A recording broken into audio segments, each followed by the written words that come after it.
Welcome to Reform UK's 2026 National Canvassing Day. I'm Jeremy Carl and we are live from the top of Millbank Tower at Reform HQ. Now this afternoon we're out and about around the country, and later on we will be heading to Clacton as well as the South East. Now of course, my friends, with just 19 days to go until May's crucial local elections, we're live right across the UK, and over the next 2 hours we'll be crossing to Reform teams out on the ground in communities across the country sharing the message. Now thousands of members are already out knocking doors and making their voices heard. We've got members, supporters, MPs and special guests joining us in the next 2 hours from all corners of the United Kingdom. And the message today is simple: knock on as many doors as possible and take Reform UK's message directly to the voting public. This, my friends, is Reform UK's National Canvassing Day, and we're live.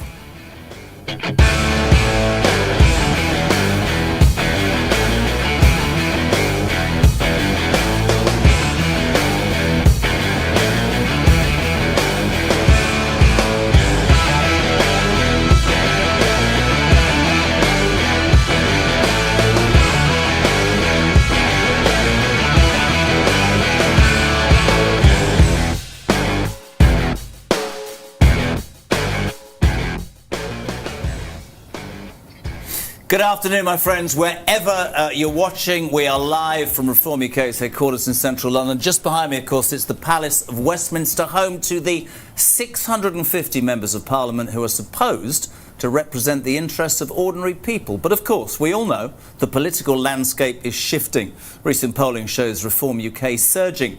And if that momentum continues into a general election, it would represent the most dramatic change ever in British politics. Reform UK has just a handful of MPs right now, but the party is now being talked about as a serious contender for government.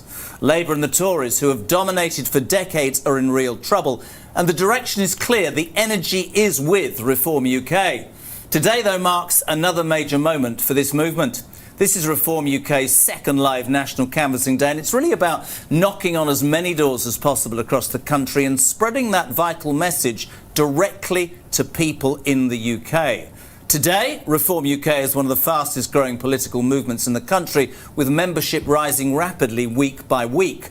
That growth is not coming from anywhere. It's coming from people across the country who are stepping forward and getting involved. And to be absolutely clear, Reform UK can only achieve success on May the 7th with the help and support from people like you. And today's about building on momentum. Across the UK, from towns and cities to rural communities, hundreds of branches are out speaking to voters, knocking on doors and sharing the message and bringing new people into a movement ahead of those crucial local elections, which are just 19 days away now. And the focus, my friends, is simple: get out, have conversations and locate support, because we all know this. Elections aren't won in Westminster, they're won on doorsteps, one conversation at a time. And today Reform UK is out in force doing that. And remember the message: vote Reform and get Starmer out. Now, before we head out and about, and goodness me, we've got loads of people, let me quickly introduce you to my studio guests. They're basically given to me to make this whole thing easier. Alex Wilson, London Assembly member, and Karen McIver, Councillor from Essex. Everybody all right? Yes, good, thank you. Looking forward to spending the afternoon with you. Also here in the studio we have a live leaderboard running, monitoring how many doors each branch knocks on. Now, throughout the day, I'm going to be keeping a very close eye on those numbers as they climb. And here's the exciting part, very exciting. By the end of the day, the branch that signs up the most new members will win £5,000. It's a cash prize. Second will receive £2,500 and third £1,000. So it's very simple. If you're out there in a branch, it really is all to play for. It is your moment now. Get out there, get knocking, and let's see those numbers that you've just seen soar. OK, that's really important. Let's take a look at where we are today. Now, there are stalls set up in marketplaces up and down the land. Reform UK's Shadow Home Secretary Zia Youssef, he is in Croydon. Lyndon Kemcaron is in Bexley. Layla Cunningham, Reform UK's London mayoral candidate, will be connecting us from Havering. We'll be speaking to the MP for Romford, Andrew Rossendale, in his neighbouring constituency to Clacton. And of course, the leader of Reform UK, Nigel Farage, will be joining us just after 2 o'clock this afternoon. We'll head north to the Midlands. Richard Tice will be dialing in with members there. We'll head south to Runcorn and Helsby, and the Reform UK MP Sarah Pochin is doing her business there. And in the northeast, from Durham, we'll have Darren Grimes, and the leader of Durham County Council, Andrew Husband. But let's just take a moment, because everybody's running around. Let's just talk briefly to my two studio guests. We'll start with Karen McIver, councillor from Essex. What does today mean for the reform movement, Karen? Well, I think everybody just needs to get out there, make themselves known. Canvassing is a great part of being part of this reform movement. I think a lot of people like you to speak to them. They're waiting for you to knock on the door, especially in towns and communities. You know, when we're out and about, people come to us, they're pleased to see you, and they want to share your message. So I urge everybody to just get involved. It's great fun. It's true what I said in the opening, Andrew, isn't it, that actually elections are won by canvassing. A lot of people, you'll see polls and you'll hear people's opinions and see stuff in the news and newspapers, but connecting on the doorstep is essentially the most important part of politics, isn't it? It's absolutely crucial. We saw in the general election where we had a very strong, positive kind of national message and air war, and that got us into contention for a number of parliamentary seats. But to take that next crucial step forwards, it's about those local grassroots campaigns. It's the branch network, which has been set up over the last sort of 18 months, is now delivering huge progress for the party. It's that's giving us the candidates to stand, because without being on the ballot paper, you can't win a thing. There's 5,000 seats there or thereabouts up for grabs in these local elections. We're standing in 99.99% of wards, only 2 wards missing out in the whole country. So near enough everybody's got the chance to vote for us. That's because the branches are doing that work on the ground. But yeah, you're right, canvassing, doorstepping, speaking to people, asking about their concerns and explaining what we stand for, that's the most important part of this campaign, and it's why we did so well in the local elections last year, and hopefully why we'll do well again this year. Just very quickly, a reminder, if you're watching this and you're wondering how you can get involved, download that Reform Go app. You can link in them with the local branch. You can do it via that app or, of course, by email. It is about joining up and getting involved and getting out there and doing the business. So, as I said, we'll be all across the UK. Just some news, of course, and a bit of background. The end of February, you'll know, saw the start of the US-Iran war. Since then, we've seen fuel prices rocket. The price of a litre of unleaded at the pumps rose from, I guess it was about £1.37 in March to nearly £1.90 now. And for diesel, yesterday when I filled up, it was £2. Reform UK's Shadow Chancellor Robert Jenrick joined Nigel at an independent filling station in Derbyshire to launch Reform Refuel, where for the day, one petrol station knocked 25p off a litre of fuel. Here's a quick reminder. Cheapest fuel in the country. Come on, roll up, roll up. When we're here in Derbyshire to send a very strong message to Rachel Reeves, this is the worst possible moment to be hiking fuel duty. We're going to fight it every step of the way. These taxes are put on by politicians who don't fill up their own cars or who ride bicycles in North London. A total lack of understanding, particularly for those that need their cars, their vans for work, from taxing the motorist, from taxing the commercial vehicle, through to being self-sufficient as much as we can in oil and gas. The idiotic policies started by the Conservatives are now being made even worse by Ed Miliband, are hurting ordinary people. This is just the beginning of the work that we're going to be doing in the weeks and months ahead. Reform is on your side, and a reform government is going to bring down your bills.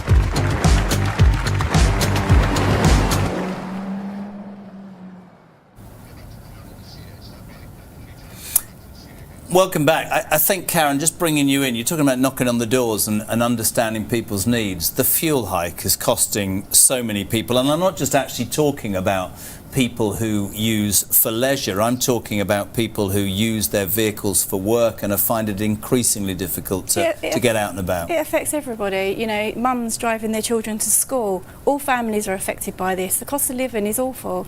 And this is just making it harder and harder for people. And it can change. You know, Reform are offering lots of, ideas that the government could actually take on board now, and they're not, you know. When you are out and about as well, Andrew, cost of living, the payment of bills, the increased stresses on everyday people, they're just huge, aren't they?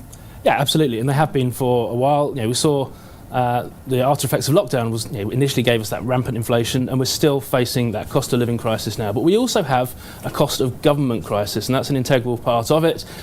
Just talking about fuel, over half of what you pay at the pump is tax. So if Rachel Reeves really wanted to ease the burden on motorists filling up their cars, and people drive their cars not just because they want to, because they need to, whether it's going to work, whether it's taking the family out, whether it's doing the shopping. It's an essential part of being life. Of life. To be fair. The economy, society, and real life.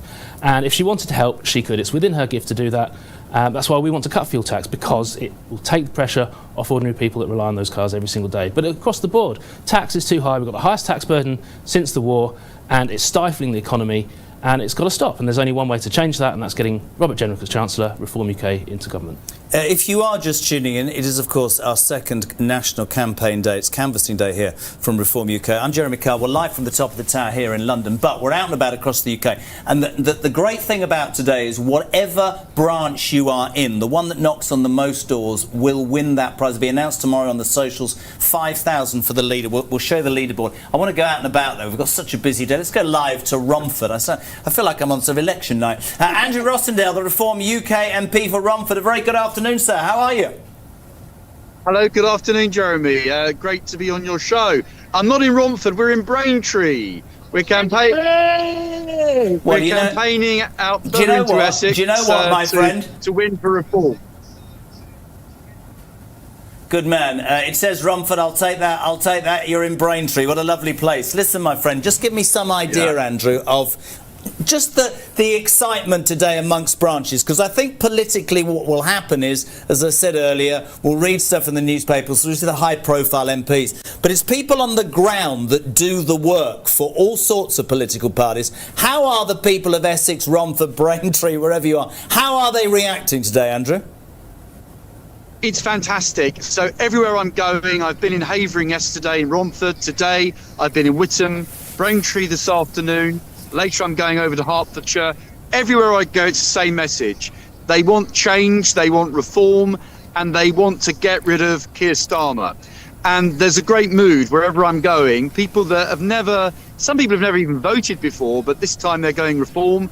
Conservatives voting reform, Labour supporters now going reform. I think there's a big change about to occur. And we've got a fantastic team here today, out in Braintree, and we're going to win Essex County Council on the 7th of May. Yes, we are. Yeah. Look at all that enthusiasm behind you. It's smart as carrots, all got their ties on and their rosettes. Lady at the back in her glasses waving. It is what we were saying at the top of this show, though, Andrew, isn't it? That actually national politics is one thing, local people on the ground. There's this wonderful opportunity for the branch that knocks on the most doors today to win that cash prize. And it's really saying to people, you know, politics is at your fingertips, and this movement wants you to be part of it. And that's what this is about, isn't it? 100%. I think the old parties no longer seem to have really in touch with people at grassroots level, and I think reform is different. Reform is about real people in the real world dealing with local issues in our communities, and we're building up a strong organisation in every constituency, and we want to get politics back to grassroots again and actually represent what the people think rather than what the people up in Whitehall are telling us to think. So reform's a breath of fresh air for this country, and I think the epicentre of the success for reform will be here in Essex on the 7th of May. Most definitely. Good man, Andrew, and to all the people there, get at it. Don't forget, the branch that knocks on the most doors will win that £5,000. That's a cash prize, and will be announced tomorrow on the socials. But thank you very much indeed. Romford's MP, a Reform MP for Romford, but actually in Braintree in Essex. Look at him, smart as carrots on a Saturday afternoon. Andrew Rossendale. Thank you very much indeed. Good luck this afternoon, people. Get knocking. Thank you so much indeed. And just by the way, to remind you, if you're tuning in, wherever you are in the UK, download the Reform Go app. I came in today and they said, have you downloaded it? I thought, I don't even know what you're talking about. I don't even understand stuff like that. And that's a really important point. If you want to find out more, if you don't, that's your business. But if you do want to find out more, download the Reform Go app right now. It'll link in with your local branch. You can do it via that app and find out more if you want to get involved. I don't even know what time it is. We're rushing through this. Andrew, I have to say something about Andrew Wilson. I mean, Alex Wilson. I have to say about this man. And we've talked many times before. You've been elected in the London Assembly since, 2024? I'd love you to just tell us briefly what it's like and what you've learnt about trying to hold Sadiq Khan to account for the last years. Have you learnt patience, dear boy? Well, I think you have to. He's just like the Prime Minister. He very rarely answers a direct question with a direct answer. He's very slippery, very experienced at doing what he's doing. But unfortunately, his record in his administration in London is a shocking one. Whether you look at the fact that it's the most expensive and most difficult city to get on the housing ladder, whether that's for both purchase or rent, it's the most congested city in Europe, and of course on crime and policing, it's completely out of control. With the mobile phone theft hotspot of Europe, 100,000 phones stolen on London streets in the last year alone, rape reported every hour. Burglaries, only about 2% of domestic burglaries ever result in a court summons or a charge. So that record is shocking. And not to forget, of course, the knife crime epidemic. In the last 3 years, the use of stop and search on London streets has halved, and it's no wonder we've got record levels of knife crime. The two are very, very closely related. So that's what we're up against. So Keith and I, in the Assembly, we challenge him on a regular basis. We do the best we can, but the only way we can really change politics in London is to get Khan out. It starts by these crucial local elections on the 7th of May. There are 1,817 seats up for grabs across the 32 London boroughs. Reform is standing right across the board, and we are the challengers to Labour. We're going to knock out the Conservatives as well. Want to show that a different London is possible, and it's possible with reform. Karen, just for you, as a locally motivated person to be part of this reform movement, one of the things that I hear repeatedly from people is that politicians of all sides, and I'm steering a middle course deliberately here, have made promises forever and failed miserably. Why is reform in your mind different? Why is Farage different? Why is this movement different? People trust in Nigel. And I also think that reform around the country, we're having ordinary people, not career politicians, coming up and stepping up for their country, their communities, their family. And I think that's a really positive thing, and people are really buying into that. They trust us. Unfortunately, politicians have lost their trust. You know, when we talk to people in the street or knock on doors, they've lost their trust. They just feel like everybody's the same. Well, in reform, we're not. We're a new party, and we're doing things differently. Nigel is, every single person I speak to wants to talk to Nigel, wants to meet Nigel.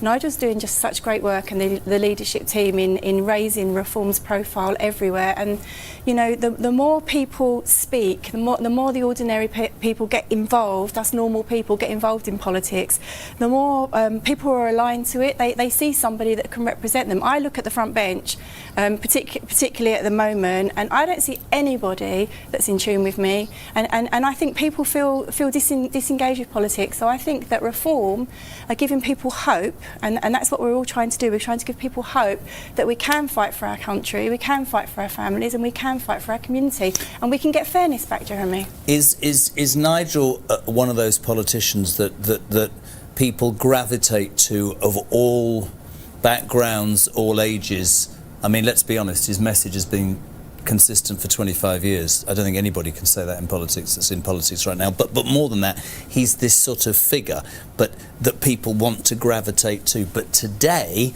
as a canvassing day, today as a day where, you know, the local branches have to get out and about, you've also got to, in a way, excuse the pun, touch the local people and make them realise that this is achievable and near to them, because I think people feel disenfranchised, don't they, in Great Britain? They really do, but you know, we love our country. I mean, people like myself have stepped forward. I've been involved with reform for 18 months. We love our country, and we want to, you know, it's a funny old slogan, we want to get our country back, but we actually do. We want the good times to come back. You know, we have family. I've got my own children, nieces and nephews. I have a granddaughter now.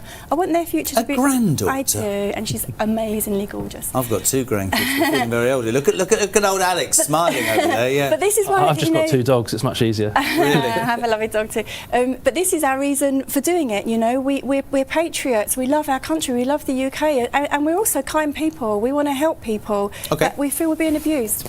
I just want to give you an insight this afternoon as well as to the sorts of messages that Reform are talking about to the British public. Part of one of the most important things for Reform about fixing Britain, Robert Jenrick, the party's shadow chancellor, joined leader Nigel Farage at Heathrow. This was earlier earlier this month. Together, they then announced, under a Reform government, how they'd reduce taxes on air travel. This is really interesting. Take a look, my friends.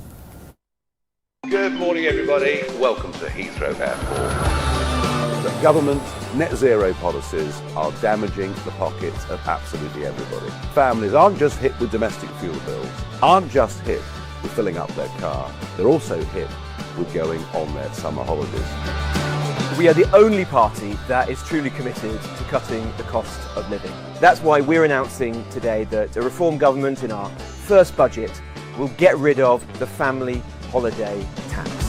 Air passenger duty will be gone for short haul. That will save a family, on average, £45 on their flights. For example, as a family to Malaga, you would save 23% on the cost of your flights. Now, we appreciate that's not a huge amount of money, but it's an important saving that will make it just a bit easier to have that family trip, to have a bit of fun, to get away and spend time with your loved ones. So whilst we're cutting it at Reform on the 1st of April, April Fool's Day of course, Rachel Reeves is hiking this same tax. That's the difference between Reform and this Labour government. We're going to cut taxes, cut your bills and cut the cost of living. Thank you very much indeed.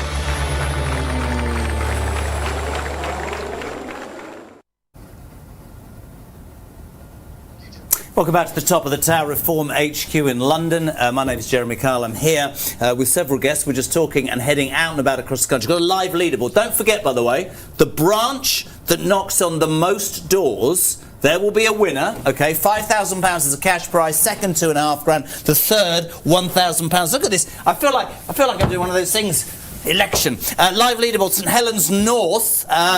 Look at that. 1,136 doors. Long way ahead of Pontefract, Castleford and Nottingley. 680. Montgomery and Glyndwr. 671. I hope I got it right. Milton Keynes Central in fourth, avoiding those wonderful roundabouts. And St Helens South and Wiston. 618. The rest of the country. What are you doing, St Helens North and South? They're up. We're all over you, mate. Get out there. Don't forget, and I mean this, it's about canvassing today. It's about getting out there and speaking and knocking on as many doors as possible as a prize for your branch if you manage to overhaul St Helens North. £5,000. They're in the box seat right now. And don't forget as well, this is a useful tool. If you want to get involved and you're watching this live on YouTube across the UK, many different forms, download that Reform Go app. That's Reform Go, as in go. And it'll tell you everything, how you can link up to a local branch and how you can get involved if that is what you want. We're going to go live now. This is brilliant for me. We're heading to Britain's second city where Richard Tice, Reform UK's deputy leader, shadow business, trade and energy secretary, has got more jobs than anybody I've ever met. Richard Tice, good afternoon. How are you? Good afternoon, Jeremy. It's fantastic to be on your show. Amazingly, here in the Brunswick Inn in Wednesbury, lots and lots of Reform candidates and supporters. People actually listen to your show, Jeremy. I mean, it's quite astounding. And we've been out and about this morning in Wednesbury, incredible response, absolutely outstanding, the support. We did go to a few pubs and we've got an amazing support there, including the Spoons and others, which was great. On the High Street, Florist, shop, outstanding. Then over to West Brom. I'm just blown away, actually, Jeremy, seriously, by the support here in the West Midlands for Reform. And I've got some news for you, Jezza. That is that here at Wednesbury, in the last furlong this afternoon, they are up for that prize of £5,000 to knock on the most doors. These good folk, they're going to be out there, knocking on doors, canvassing, getting those votes. We want to win that prize, Jezza. You've got to understand something, Wednesbury, about Tice, right? He's a competitive animal. And if you think he's going to leave there today and not imagine that he expects you to come first, you've got a major problem. You're looking very trim, the Tice man. There you're having a go at me. I'm going to be very nice to you today. I'm being very, very professional, my friend. On a serious note, you're right. Getting out there and touching the flesh, shaking the hands, knocking on doors and getting the vibe of people is what this National Canvassing Day is all about. Because so many people are saying to us already, Richard, that the politics is centralised via newspaper and television and London and Westminster and all of that. any movement that's going to work has to go out and spread the message, and that's what Reform is doing today. And look at them all. Wave your banners. Try and look lively, you lot. Wave your banners at me. Go and have a wave. Look, wave your banners. Look at that. Look at that. They move. They're real people, Richard. Look. Oh, hold on. Hold on. Are you there, I Jezza? can't hear This is Richard Ken. Tice now. We've managed to lose Richard. Oh, is there? Am I here? Because you've got to meet Ken. It's Ken's pub, the Brunswick Inn. Fantastic. Sort of the heart of Wednesbury, heart of the community. Great pub. How long have you had this pub for, Ken? 8 years. 8 years. Absolutely fantastic. And now it's like a reform pub. I mean, it's just outstanding. And what's the best-selling beer at the moment? Carling. Carling? Retro. Yeah. There we are. You see Carling Retro. Delicious.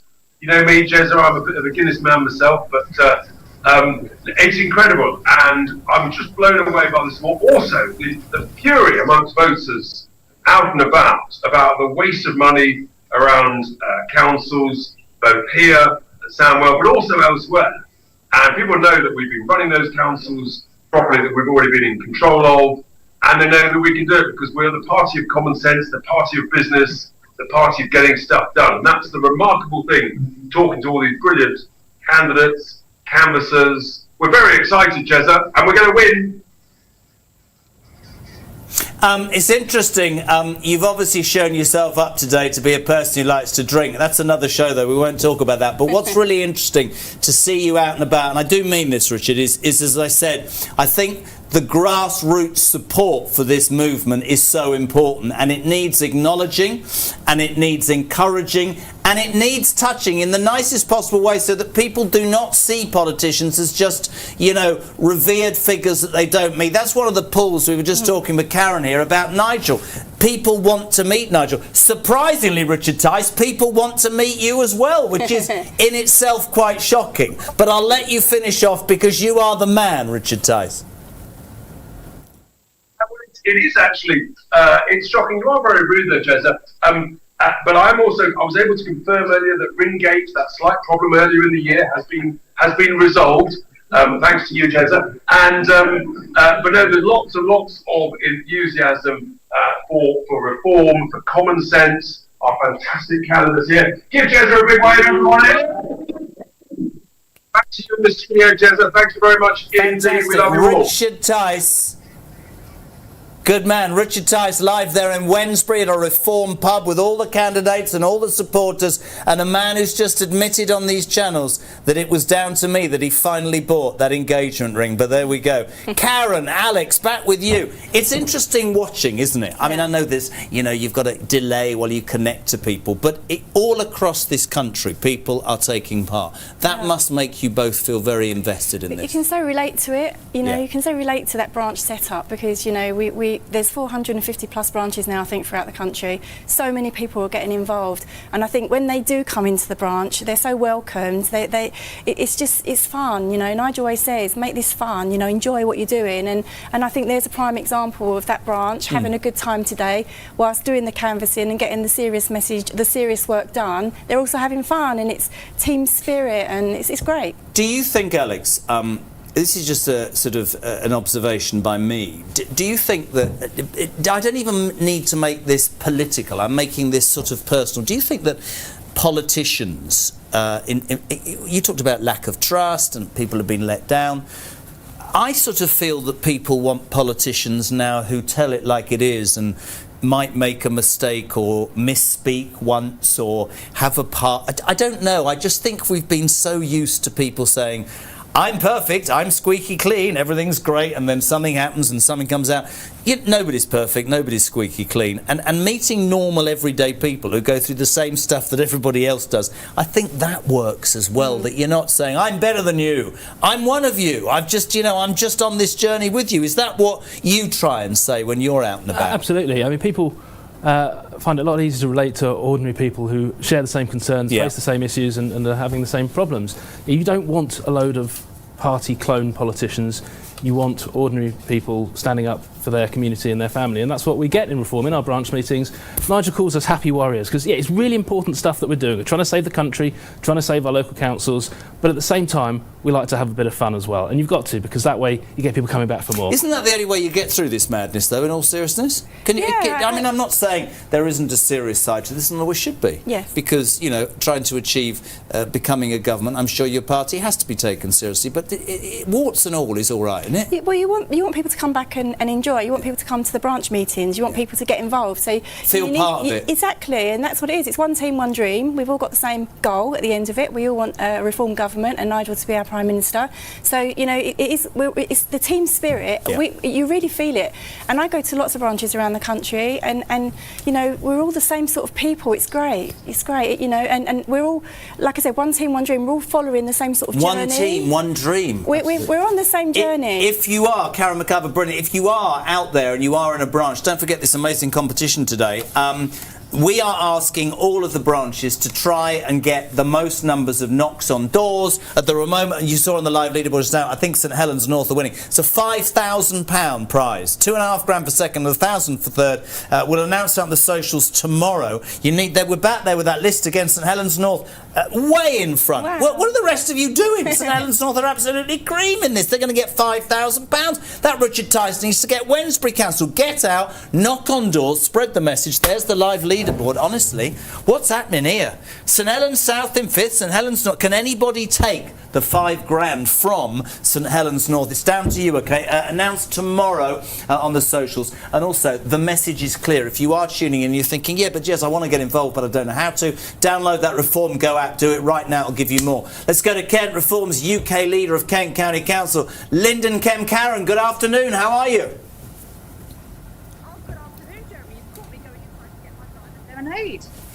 Are you there? I am there. All I can say, there seems to be a theme here. There seems to be a theme here. You've got a drink as well, and Tice was talking about the beer. All I've got is bloody water. What's going on? Now she's frozen. You see, she's gone outside with her drink, and oh no, she's back. Oh, you're back. I'm back. Is that all right? No, signal's not great, I'm afraid.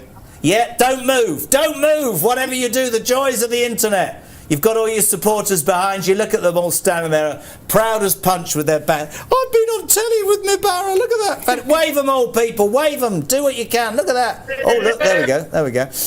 Listen, Lyndon, it's not great. I'll tell you what we're going to do. We'll come back to you in a bit if we can get a better connection. I think that is probably a good way to do. This is... Absolutely. Let me just say to people watching, right, I'm the coolest person in the world, because this happens all the time. Technology is technology. People are trying to join in and Zooms don't work and lines go down. I'll tell you what we're going to do. We're going to say something else now that's a Reform idea. We'll see if we can get Lyndon back. One of the measures in Reform UK's manifesto, and this I have to say will be of interest to a lot of people, is to try and protect your pension. Shadow Chancellor Robert Jenrick held a press conference recently to explain just how Reform would stop the Labour taxes on the older generation. Have a look, my friends. Labour will chip away at your pension. Reform will protect it. Nigel Farage will protect Britain's pensions. Credibly commit to keep the triple lock. We are the only party with the backbone to cut the tens and tens of billions of waste every year. Under Reform and Nigel Farage, your pension will always rise each year, with either inflation, average earnings, or by 2.5%, whichever of those three figures is the highest. We can only make the commitment today because we will cut tens and tens of billions of pounds of taxpayers' money the government wastes every year. The scale of all this waste is actually hard to conceive. Millions of pensioners, and in fact people in their late 50s and early 60s, are genuinely worried at the moment. They've paid in for 30 or 40 years, but they look at the debt that successive governments have racked up. They look at Labour borrowing left, right and centre, just like the Conservatives did, and they fear something's got to give. They fear this government, maybe soon led by Angela Rayner or Ed Miliband, backed up by Zach Polanski, will pull the rug from under them, will erode, chip away at the pension that they've worked and paid into for their whole life. And they're right to be worried. Well, under reform, it will be different. We will protect pensioners. We've already identified over 40 billion of savings a year. We'll end universal credit for foreign nationals. We'll cut foreign aid. We'll stop spurious mental health claims for PIP. We'll scrap the net zero schemes. We'll cut Whitehall excess because we're the only party that won't duck the most difficult decisions. We will reset government spending so that it actually puts the British people first. So yes, we will balance the books, but we won't do it on the backs of British people who've paid in their whole lives. Instead, we'll save tens of billions by resetting government spending. Politics is about choices, and we in Reform choose the British people, and we will every time.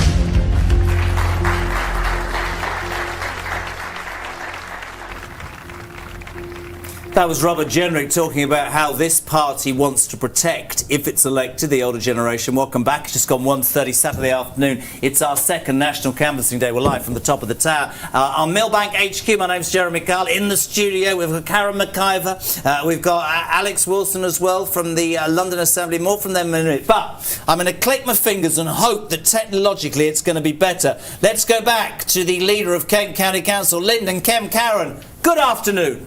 Yay! We're here, Jeremy. Sorry about that earlier. I know what you were doing. You were heading into that garden for another drink and probably a cigarette. Anyway, Lyndon, welcome along. Thank you so much indeed. Give the people watching an idea, because today is about going all around the country and trying to say to all the branches, get out there, knock on doors. And what's come out so far is that touching the flesh and meeting people locally is the absolute lifeblood of politics, isn't it? It really is, Jeremy. We've been out this morning. I think we've knocked on about 300 doors just in a few hours here in Bexley. We've had an amazing reception on the doorstep. I've been speaking to people who are just so fed up with the state the country is in. They're desperate for change. They're absolutely desperate for people just like us, ordinary people. None of us is a career politician. We're ordinary people who felt compelled to stand as candidates in these local elections to take over our local councils and stop the madness that's been happening. I mean, just here in Bexley, where the Tories have been in control for many years, they've got a debt of £227 million. That is costing a weekly sum of about £23,000 in just interest payments alone. I mean, it's absolutely ludicrous what's happened to local authorities. I've been running Kent County Council for almost a year now, and I can tell you it is possible to turn these failing councils around.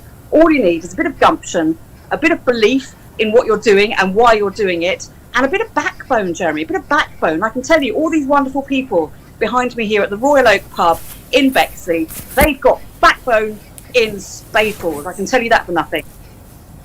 Yeah. It's interesting as well watching. Oh, look, yeah, they've all had a drink, backbone, yeah. There's alcohol associated with all of this. Look, she's doing it again, she's having a drink. Karen's having a sip. It's really interesting as well. I want to ask a question that I haven't asked anybody before. You talk about we're getting the branches to go and knock on those doors, we're offering this prize.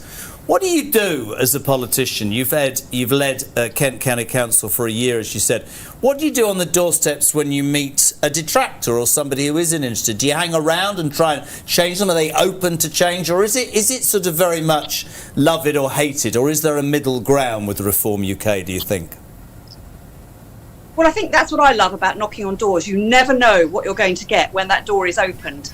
Mostly we get lovely, friendly people who are very happy to stand and chat. Occasionally you get somebody who just says no thanks and slams the door in your face. Not always as polite as no thanks, I can tell you that as well. Sometimes you get somebody who is quite curious, who doesn't know what our policies are, who doesn't know really what Reform stands for. They might have seen our detractors in the press talking about how terrible we all are, how racist we are. We're not racist at all.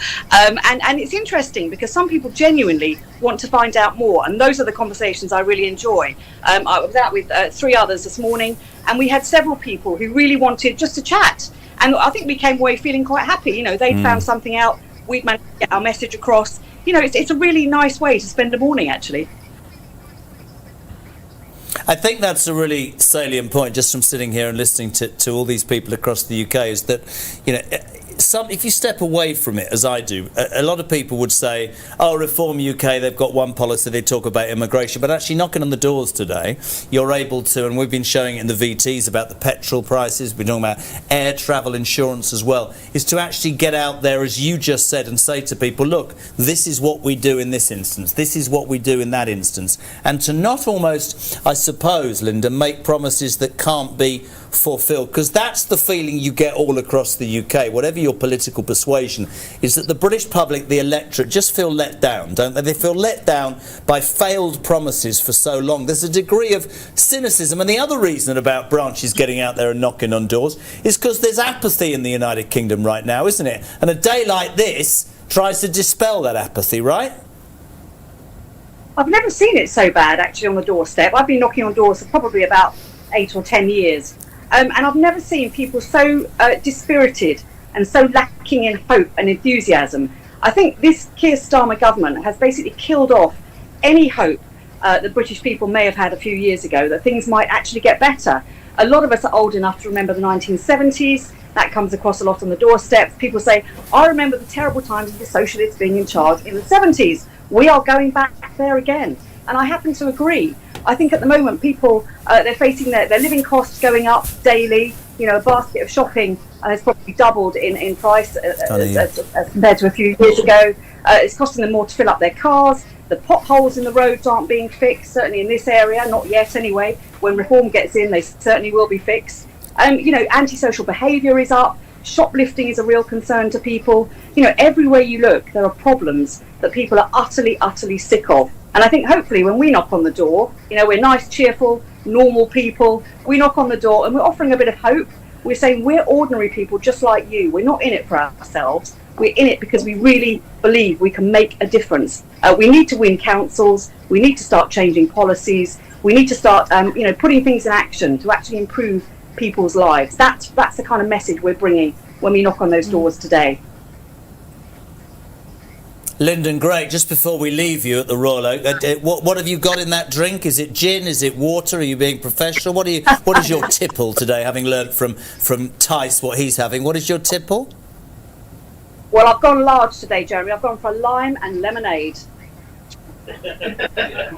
Wow. Blimey, you need to drop a bit of vodka or gin into that. Have a great afternoon, Lyndon and the gang down there in Bexley. Keep it going. Thank you very much indeed. And do not forget, the noise in my ear. Don't forget, all branches, I'm calling you out now, all branches, however many doors you can knock on today, you stand the chance to win that fantastic prize, £5,000. We'll announce the winner tomorrow on the socials. Second, I mean, what is second? £2.5 grand, hardly worth it, is it? Kira's sitting at the side being very wonderful. 1,000 for third, so it's about knocking on the doors. Who's going to knock the most? Also, just watching Lyndon there as well, I just want to repeat this, I'm going to say it all day, okay?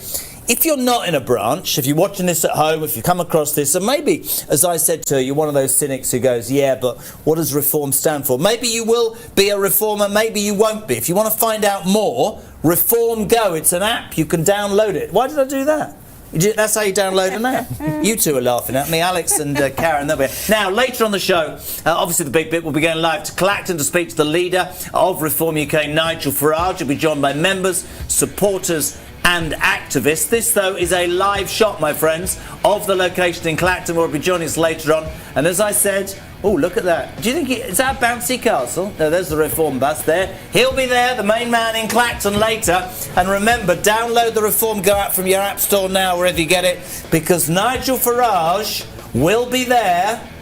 Kids having a fight, lovely. He'll be there from 2 o'clock this afternoon. What time is it? It's 20 minutes away from Nigel Farage joining us here on our live feed on this second ever Reform UK National Canvassing Day. We're live from the top of the tower.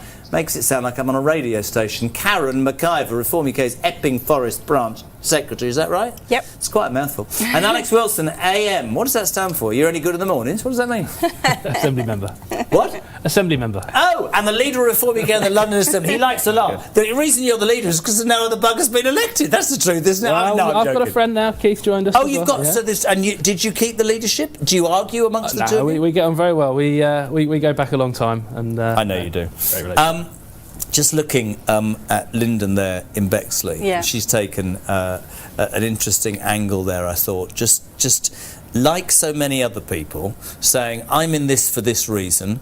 And actually spreading the word is really, really important. I asked her, I'll ask you, how do you deal with detractors when they say, nah, get out of here? Do you hang around? Are people interested, or is it very black and white? Is it yes or no? No, Is there middle ground? There's a lot of maybes. Yeah? There's a lot of maybes. What's the maybe based They're on? the ones I really like. For me personally, they're the ones I really like Right. to talk to, because they listen to certain media who are so against reform, so they're putting us down all the time, so you can correct them on what they're hearing, because we all know in the world of social media and the craziness of all of that, there's so many wrong messages, so we can correct them on the right messages. And I explain to people, I just say, you know, I'm an ordinary lady. I'm a mum. I've had my career, you know, and What motivated you to reform seriously? Ultimately? it was what really made me come over was a shocking incident that happened in Stockport with those little girls at that Taylor Swift party, and I just thought, I've got to do something. We were getting let down by the Conservatives. I would never be a Labour voter ever, and so I came over to reform. It's the best thing I ever done. I've really engaged in politics. I absolutely love it. I'm quite a strong lady anyway, and I think I'm fair and reasonable, and I just like to spread that message. I align with reform on, you know, the manifesto. Everything aligns with me. The contract. Yeah, as particularly family, you know, the family, community, the country. I'm a very patriotic lady. I love my country. I'm proud of my country. Anywhere I travel, I'm proud to be from London. I'm just, you know, I love what I've got, and I want people to feel the same. Do you think, Alex, and I really take what Karen's saying about, you know, this is me speaking as an individual. I'm 60. I've got more children than Boris Johnson. I'm not 60 yet, by the way. Brilliant, fantastic. You've made me feel terrible now. I'm the oldest person in the room. In fact, if we had Alex and you and Kira together, I'm still older than all of you. But the point I'm trying to make is to many this country is unrecognisable, and to many one thing that has been broken down is the community and family. I was brought up, it was about family values. We sat and at dinner together, we watched television together. It all seems to be fractured. Karen makes a really good point about social media. And I guess the great thing about a day like this is, you know, you're going to meet a local reform councillor, they're going to knock on your door, and you're going to find out in their entirety what the message is. You're not going to read it on social media or some mainstream media channel or whatever. You're going to be able to make your own judgment, and that's all you can ask of people, isn't it? You can't ask any more than just being given the opportunity to say what you're about. Absolutely, and politics is about argument, about disagreement, and if we all thought the same on every issue, then life would be dull. So, you know, people have to have that opportunity to have that robust debate and discussion. And the best way of doing that is face-to-face. It's those individual conversations, you know, doorstep by doorstep. And some people will support you, some people won't. Some people are in the middle, genuinely interested. Some people just want to waste your time, and you have to move on and you know, gather the next bit of data. But the whole you have to be strong-skinned to be one of these branch people out and about canvassing. I think one thing I've always said about politics and being involved in politics is take the job deadly seriously, because it is deadly serious. We're trying to save the country. But don't take yourself too seriously personally. And yeah, have a bit of a thick skin. And sometimes the personal comments, they just have to, you know, shrug them off. But ultimately, we're doing this because we care about our country and our communities, our local areas, and that's what branches up and down the country are doing. It's great to see Bexley there. They're one of our strongest branches in London. I was canvassing there just a couple of weeks ago, and the response I got on the doorstep there was the best I've had in all the sort of 25 plus years I've been doing politics and campaigning. It was a really, really good prospect for us there. Looking forward to the results. And also, if I can just give a shout out to the West Midlands, where you were with, where you were chatting to Richard earlier. Birmingham always gets lots of the headlines, and in some cases rightly so, the chaos of the bin strike and so on. But there's another half a dozen or so councils in the West Midlands up for grabs as well. Wolverhampton, Sandwell, Dudley, Walsall, Solihull. And if I can give a huge congratulations to Coventry City, last night returning to the Premiership. See, I'm wearing my Coventry Are you a Coventry City fan? They're my second team. Colchester is my first team. You can't have two teams, but, that's ludicrous. I lived there for 3 years. Super, Frankie. Frank Lampard, we've got to give him a shout. It's a great city. They've done very, very well. back in the top flight, Yeah. and let's hope the Sky Blues can win on May the 7th as well. Honestly, was he trying to make it about Coventry City? But yeah, anyway. Right, are we able to go now to the main man? One of the main men, are we able to do that? Chris in my ear, we are live, and we're fingers crossed it's working. We're going to Croydon too. My good friend Zia Youssef, Reform UK's Shadow Home Secretary. Zia, good afternoon, my friend. How are you? Good afternoon. I am fantastic. Thank you very much. I am right here in the lovely, lovely Croydon with our amazing, amazing reform activists who've been knocking on doors all morning asking people to vote reform, and there you go. Honestly, Zia, you've outdone everybody, man. You've got a chant going on. I was saying earlier, there's this fantastic competition for all the branches to win money, to how many people knock on doors, and I know your lot are doing the business. For you, we talk an awful lot, and I see you doing all sorts of interviews. Being out and about, seeing the support for reform on the ground, touching the flesh, pressing the flesh is absolutely what today is all about. And it's all about pushing this movement forward, right, my friend? That's exactly right. As I was just saying to the team, you know, people really notice, voters really notice in local elections whether a party has actually taken the time to knock on their door and deliver a leaflet. And I know that because I get a lot of correspondence, I get emails, I get DMs, I'm sure, just like you. And so people really, really appreciate it. They note when somebody's making an effort because it sends a signal to them. It sends a clear message that we care. We're here, we care about local issues. We're going to work our socks off for you, not just to get elected, but then to do the right thing as best we can after potential elections. And I'd say the other really important thing that we've got to tell people is that we've got to make sure that people understand how important these elections are, because these elections ultimately are going to be probably the second most important election in this country's history, other than the general election itself. Because this is a way of sending a clear message that Labour, nobody wants Labour anymore. And I think it could be a knockout blow for Keir Starmer himself. In terms of out there, I'm really interested because we've always talked a lot about policy.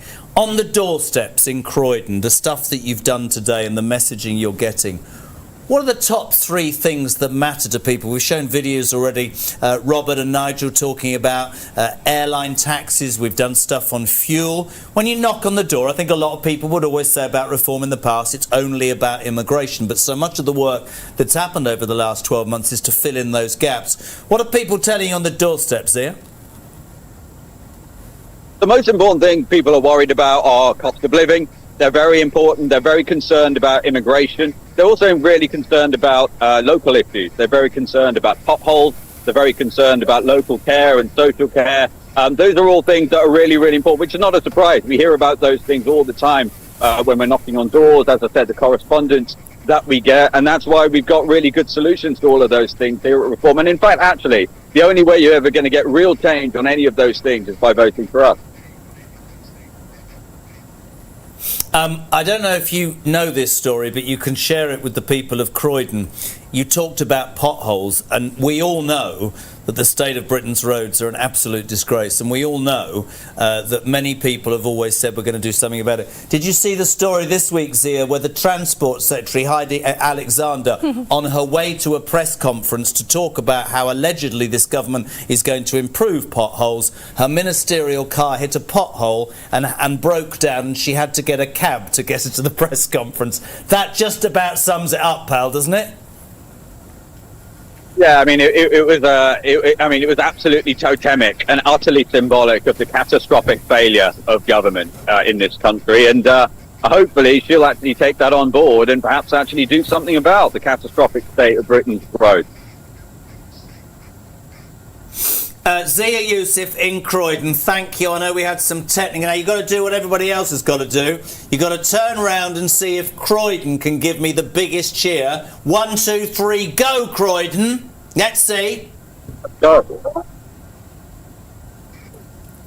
Not bad, Zia Youssef. Thank you very much indeed. In Croydon, Shadow Home Secretary Zia Youssef. We are all around the United Kingdom. Is, of course, the second major canvassing day from Reform UK. This is Jeremy Carr. We're live from the top of the tower. Millbank, we've got Alex, of course, Alex Wilson from the London Assembly, Karen McIver, Epping Forest Branch Secretary. How about that? Is that right? Done. I'm doing all right, aren't I? Now, listen, by the way, just to remind you, if you haven't already done it, please download that Reform Go app right now. It says here, it's a fantastic place to keep up to date with everything going on at Reform. I'm not very... Have you downloaded the app? Have you? Mm-hmm. Have you? Yeah, use it all the time. Kira, why am I the only person who hasn't done it? She says she's going to get me on it. Listen, it will tell you how to keep up to date with everything going on across the country, and also in your borough and your county. You can find out all the information that you need. Guys, just listening to Zia, to Lyndon, to Richard, to Andrew Rossendale, they're all talking about, you know, the strength of this movement and the positivity. Mm-hmm. There will be bumps in the road, potholes probably, and it isn't for the faint-hearted, but one gets the distinct impression that there is real belief that something is about to happen. Would that be a fair comment? Yeah, we use the word hope quite a lot. We give people hope.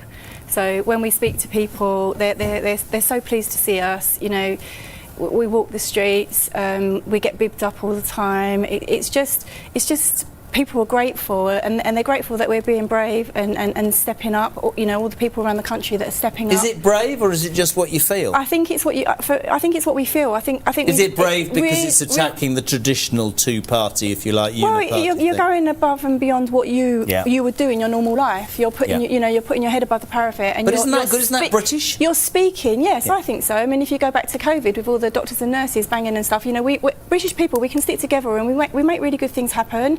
And I feel that a lot of people feel that on the doorstep. But I just wanted to say something. Zia just reminded me of something very important. A lot of people think their vote doesn't matter. We hear that a lot on the doorstep. And getting that message across. You look at Sarah. Sarah won by 6 votes. Sarah Pochin, this is of course Runcorn and Helsby. And that is, I use, you know, that's a really good tool to use on the doorstep. You know, your vote does matter. You know, everybody's vote matters, and just it's a really good point, actually, because I guess you come across, Alex, you will have done as well as Karen, you know, people who go, I can't be bothered, it doesn't matter what I think, my vote doesn't matter. That's essentially very dangerous, isn't it?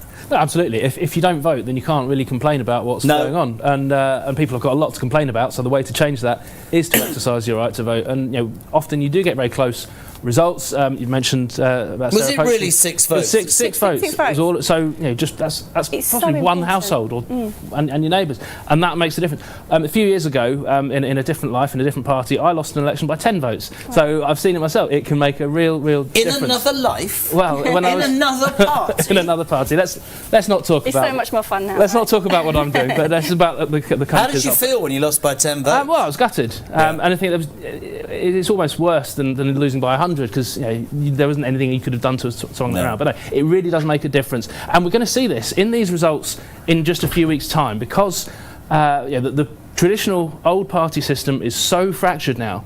There are, I think, in about 79% of the wards that are up for grabs on the 7th of May being contested by the 5 main parties. That's the highest percentage that's ever been, higher than last year and massively higher than it's ever been prior to that, because obviously what we're doing, the Greens and the 3 old parties as well. So there's going to be some very strange results, lots of fragmentation, winning on low vote shares, and it's probably the most volatile and unpredictable set of ward results. But yeah, every vote matters, and that's why if you want to vote for reform or want to throw away the failures of the Conservatives, the Labour Party, and you're not tempted by the boob whisper of Zach Polanski, then you've got to vote reform, and your vote will make a difference. I think that is the message, isn't it, for any political party, but we're talking reform here, is to galvanise those doubters, to galvanise the people who think that their vote doesn't matter, whether that's nationally or locally. That's how a movement works, isn't it? Yeah. Are you excited about what's coming up, or are you both very nervous? I'm really excited. Are you? I'm really excited. I see all the work that goes on around the country. I visited Wales. I helped with Sarah's campaign, helped with Matt recently, and I see what's going on around the country, kind of mirroring what we're doing, and it's just wonderful. And people have no idea how hard we're all, look, the average person doesn't realise how hard we're all working at Reform. You know, most of us are volunteers, and we're doing it around our day jobs, if you like, because we're so determined. We're so determined to get to, you know, to take over as many councils as we can and get a Reform government led by Nigel. It's what we all want. OK, listen, just hold on a second, guys. You've been amazing. It is, of course, not only in the local and council elections that are taking place in England, but also the Welsh and Scottish elections too. In the run-up to the Welsh Senate elections, Reform UK put together a party election broadcast. Have a watch. We cannot allow the parties that broke Wales to pretend that they are the solution. The proud nation of Wales deserves better. This is Pew's Lane. This stream is where I used to play with my brothers in all weathers. And my house was just at the top of this lane, about a 10-minute walk. And we'd get so carried away that we'd forget it was tea time. And I remember once my mother coming down the lane in her pinny, sort of calling us up, because we were just so engrossed in playing in the stream. I love the area. This is Wales, countryside, woods, trees, streams. I had a really happy childhood, and that's what I want for my children. And seeing the boys playing in the stream, for me, it's like come full circle now. That's the kind of childhood I want for my sons. But I also want them to have more opportunities than I did. And that's what's motivating me to stand for the Senedd, is to make sure that in 15 years or so time, that my boys won't feel they have to move to London or to Bristol or across the bridge for opportunities. I think Wales has been on a managed decline over the last 27 years. There's no ambition amongst the politicians at Cardiff Bay. People have almost come to sort of accept, well, this is just the way things are in Wales. I don't believe that. I think we're being held back, and I think things can get better. For the last 27 years, Wales has been let down by Labour and Plaid Cymru. And after 27 years, we have the worst education results in the UK. We have the longest NHS waiting lists. We have the highest unemployment. Some of my closest friends are farmers, and I know how hard they work. They just want to produce food. There's the alarm clock generation who wake up early, work hard, yet still struggle to make ends meet.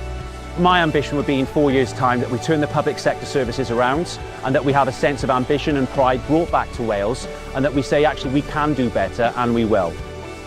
And we won't accept the low standards of the political establishment down in Cardiff Bay. We will stand on a platform that puts the people of Wales first. Wales needs reform, but we cannot do it without you. And you will only get the change that you want by voting Reform on May the 7th. Wales is broken, and Wales needs reform.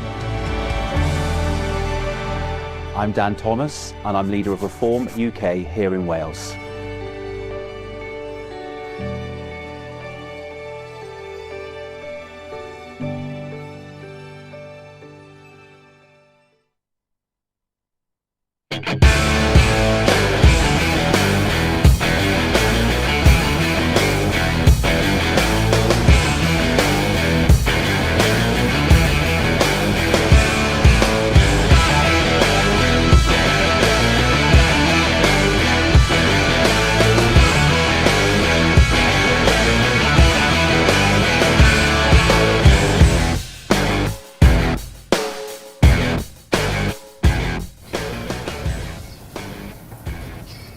Welcome back, my friends. The second hour of Reform UK's 2026 canvassing down. Jeremy Carl, and we are live from the top of Millbank Tower at Reform HQ. And this afternoon we are out and about in the country. In this hour we will be heading to Clacton, to Nigel Farage, as well as the South East. Don't forget that great competition we're running. Each branch, the one that knocks on the most doors, is up for a fantastic prize. We're giving away £5,000 as a cash prize to the branch that knocks on the most doors. And frankly, it's not even a competition. Look at this, St Helens North. Wow. They're made of strong stuff there.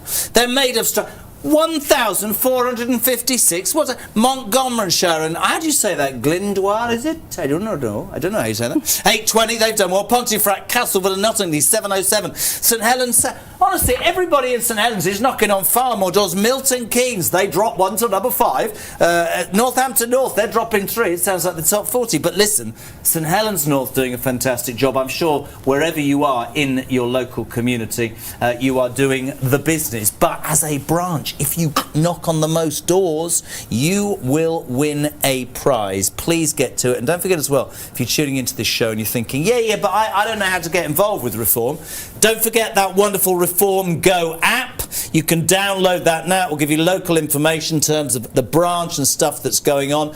And also later on in this show, as I said, live to Clacton to speak to the leader of Reform UK, Nigel Farage. There'll be members, there'll be supporters, there'll be activists. Let's do another live shot and build it up. This should be our view of Clacton. Oh no, the cameraman's having a gin. He's busy, don't worry about that. I'm joined in the studio. I love this. It's all good. Karen McIver's Reform UK's Epping Forest Branch Secretary. She's had the same job in the hour I've mentioned 100 times. Now, Alex Wilson, of course, Reform's leader in the London Assembly. How are you feeling about the first hour? Are you getting the vibe in the country? I am. It's exciting. I'm loving it. And it's great to see everything that's going on around the country, you know. People, and I was thinking about the app. If there's people that are not familiar with the app, not using it properly, ask their branch friends and colleagues. Tell me about the app, because I'm technically rubbish. To show them. So there's an app that we can all download on our phone, and you can obviously use it for canvassing and things, but you can also use it with your friends. So if you have friends in Reform, you can communicate with each other like that. Oh, it's like you can message your Reform friends. You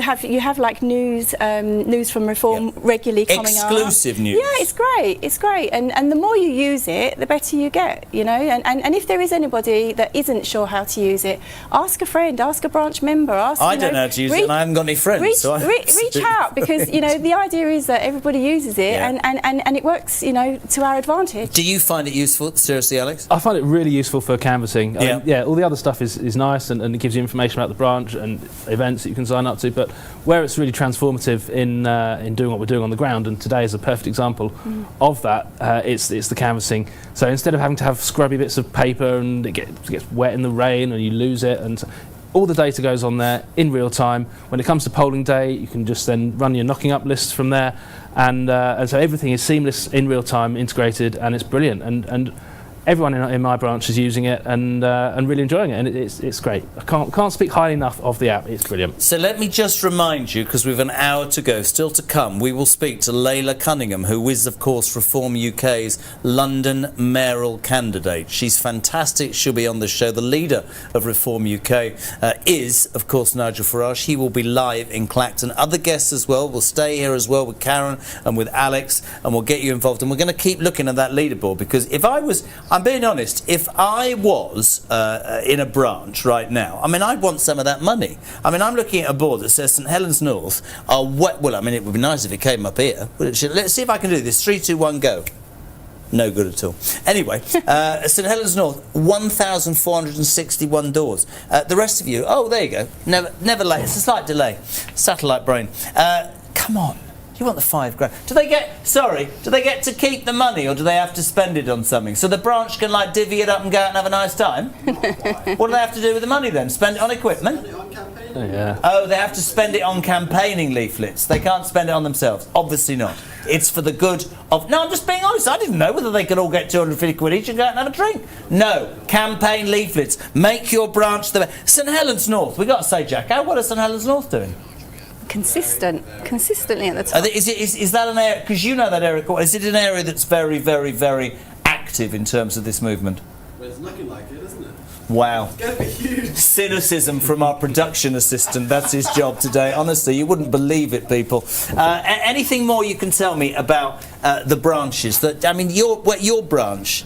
Oh, hold on, no, we're not talking to you now, because we are going live to a lady, a very important lady. Layla is standing, of course, Layla coming to be mayor in London.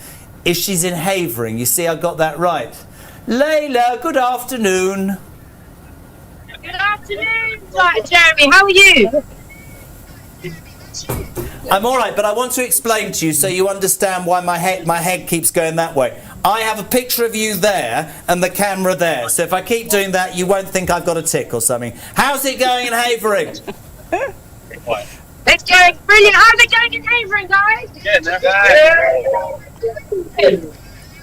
It's going really well in Havering. I'm here with Keith, one of the local candidates and our General Assembly member, London Assembly member of mine. And yeah, it's going really well. And it's interesting, Jeremy, because When we were talking earlier... The Conservatives Sorry, are sweet, there is a lying. bit of a delay, but one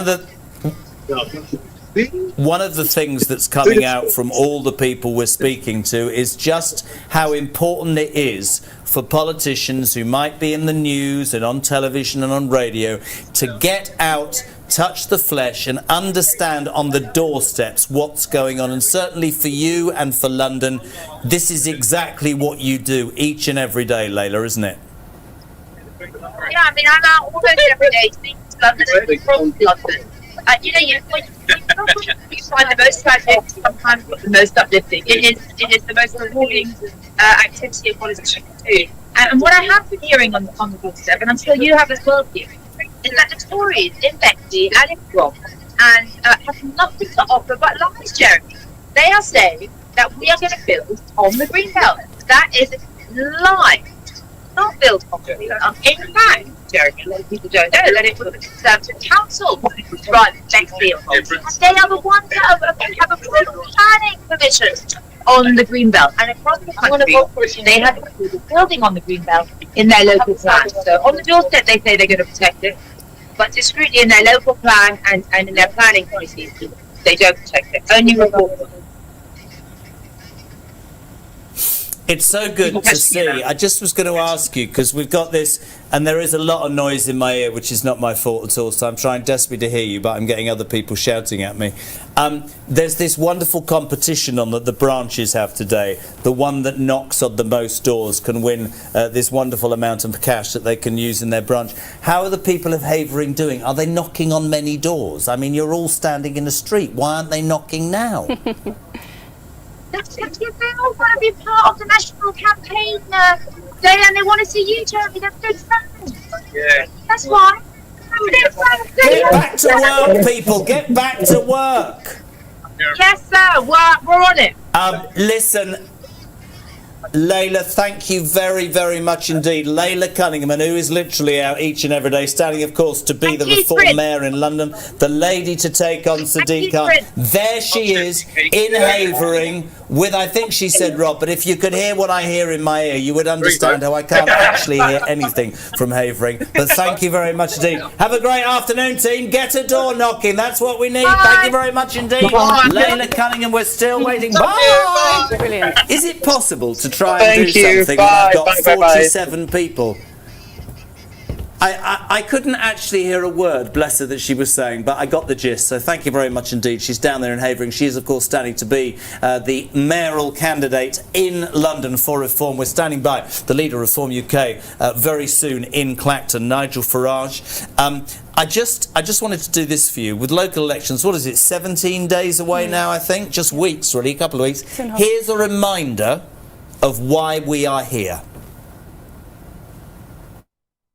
In the early hours of the 8th of May, we are going to witness another political earthquake when Reform achieve results that nobody can yet believe. I've been in the Isle of Wight, Hampshire, Sussex, London, Milton Keynes, Suffolk, Essex, Yorkshire. I've been all over the country. And most people who've come to these events have never been to a political meeting in their lives. And it shows me something remarkable is happening out there, and it's because people understand that the two-party system has broken Britain. Keir Starmer says Britain's not broken. This here will be a referendum on Keir Starmer's premiership of this country. This is the most unpatriotic, the most dishonest, the most dissembling, the most undeserving Prime Minister we have had in any of our lifetimes. And on May the 7th, if we deliver the kind of result that I believe is possible, Starmer would be out of office by the end of May. Isn't that worth fighting for? If you want change, on May the 7th, you've got a chance to vote for change. And what we learned on May the 1st last year in the English county elections is if you vote reform, you get reform. And whilst running local government is not easy, and whilst no one can wave a magic wand, I'm proud of our record of the first 10 months in government. I really, really am. We have to have the mentality that we fight to win absolutely everywhere we stand. That is the only way. And you can all be part of this people's army. You can deliver leaflets, you can speak to your friends, you can go to the bingo hall, the pub, wherever it may be, and spread the message that if this country is going to have change, if this country is going to have hope, it is only Reform UK that will bring that. Are you yourselves prepared to stand up and make a commitment to help us? Thank you very much indeed. Onward to May the 7th!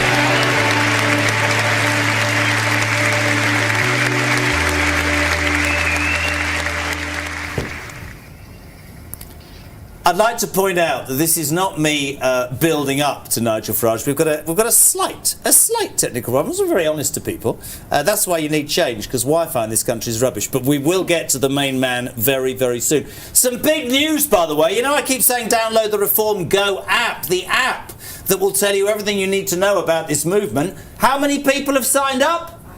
5,000 people have signed up since we came on air, and one person's texted and when I used to watch the Jeremy Kyle show and Skive off school, so also good afternoon to them. But listen, the most important thing on this National Canvassing Day 2026 is we are running this fantastic competition for all the branches, the people doing the hard work across the United Kingdom, from the north to the south, from the east to the west. If you look at this, St Helens North, they're not going to be caught, are they? Is this just Jack in the next door knocking, or is it throughout the rest of the day? Throughout the day. Right, so if you are thinking, I haven't got a chance in 50 minutes of knocking on 600 and however many doors to try and beat St, you've got the rest of the day. Don't be a part-timer. St Helens North are currently leading. They're going to get £5,000 as things stand.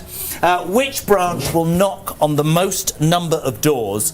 We will give that money, £5,000. It'll be announced on the socials tomorrow. £2.5 grand for second and £1 grand for third, but bearing in mind the tax, the third person won't get any money at all. In the studio, nearly, Karen McIver. Watch this. Reform UK's Epping Forest branch secretary for the 330th time, and Alex Wilson, the leader of Reform UK in the London Assembly. We're building up to the main man. When Nigel Farage won his seat in Clacton, Alex, was that a seminal moment for this movement?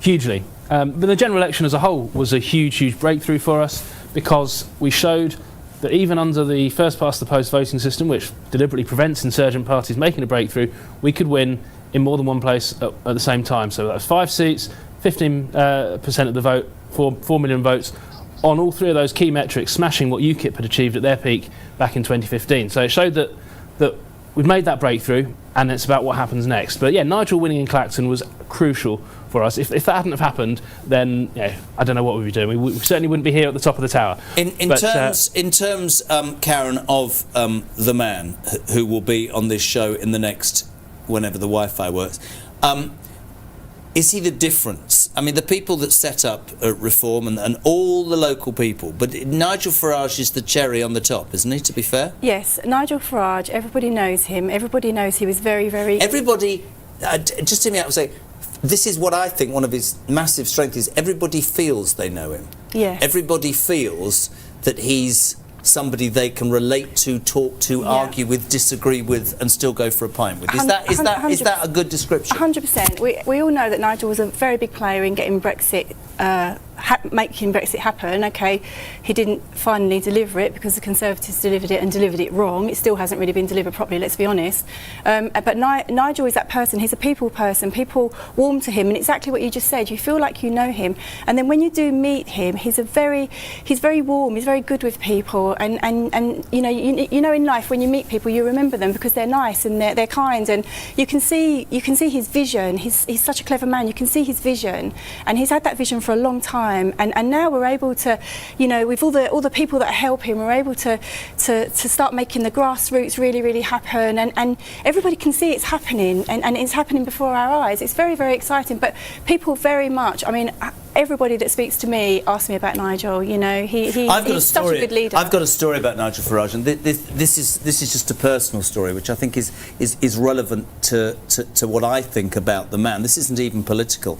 I was involved in the conference, and we were out the back chatting and chewing the fat, and my son, who's 16, had come for the day.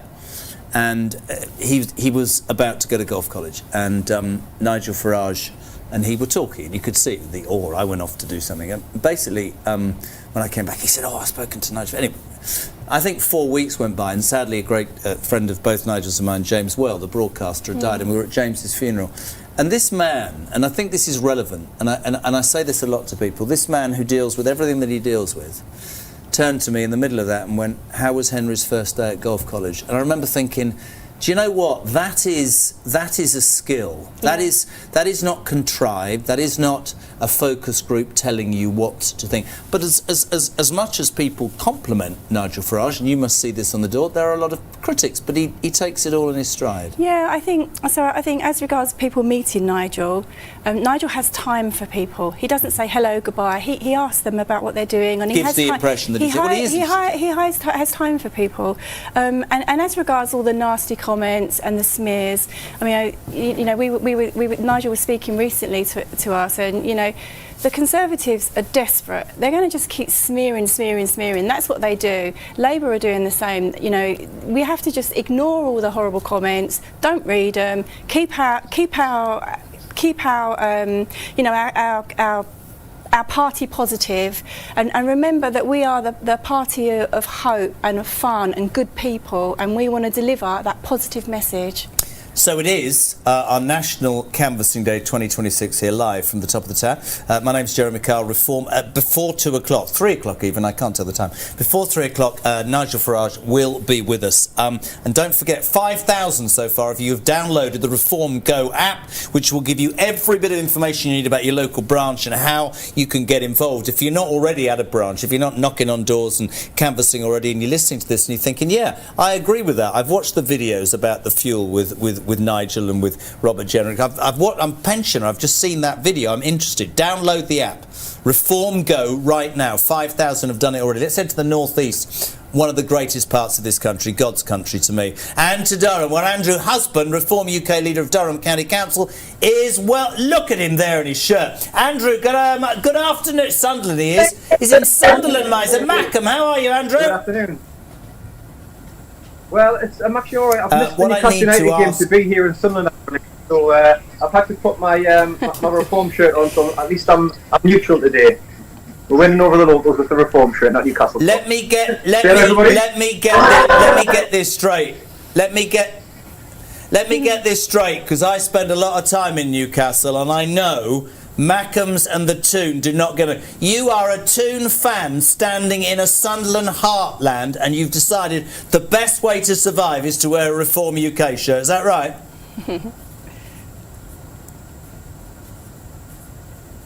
In disguise.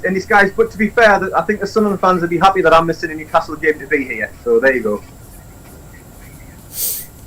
Andrew, we've been talking to people across the country all morning and all afternoon and asking what it is about this day. We know the branches have got their own competition on about how many doors they can knock on, but I'm interested in gleaning from you. What is the vibe in Sunderland for this day and Reform in its entirety as a political movement?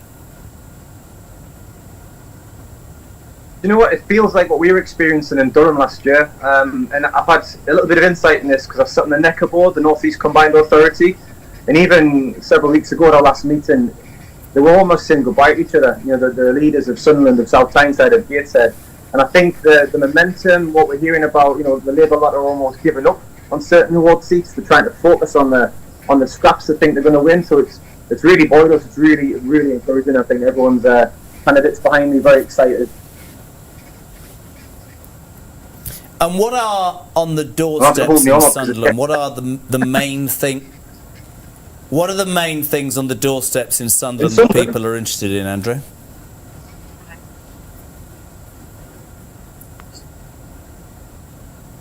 from what we've heard, it's very similar to Durham. People are just fed up with the money not going far enough, the waste that they're experiencing in County Hall, the vanity projects when they're not repairing roads, potholes, antisocial behaviour. You know, just people are just feeling forgotten about and left behind, and it's just such a sad managed decline is what it feels like. And I think from what we've done in Durham, it's given the people of Sunderland a bit of hope. The fact that we can do things differently, we can cut the waste, we can start reinvesting in our roads and our children's homes and our care homes, and actually give people a bit of hope that things are changing and going to get better. And the lowest council tax increase in terms of the people there in the country. Isn't the joy of a delay just wonderful when you're trying to broadcast?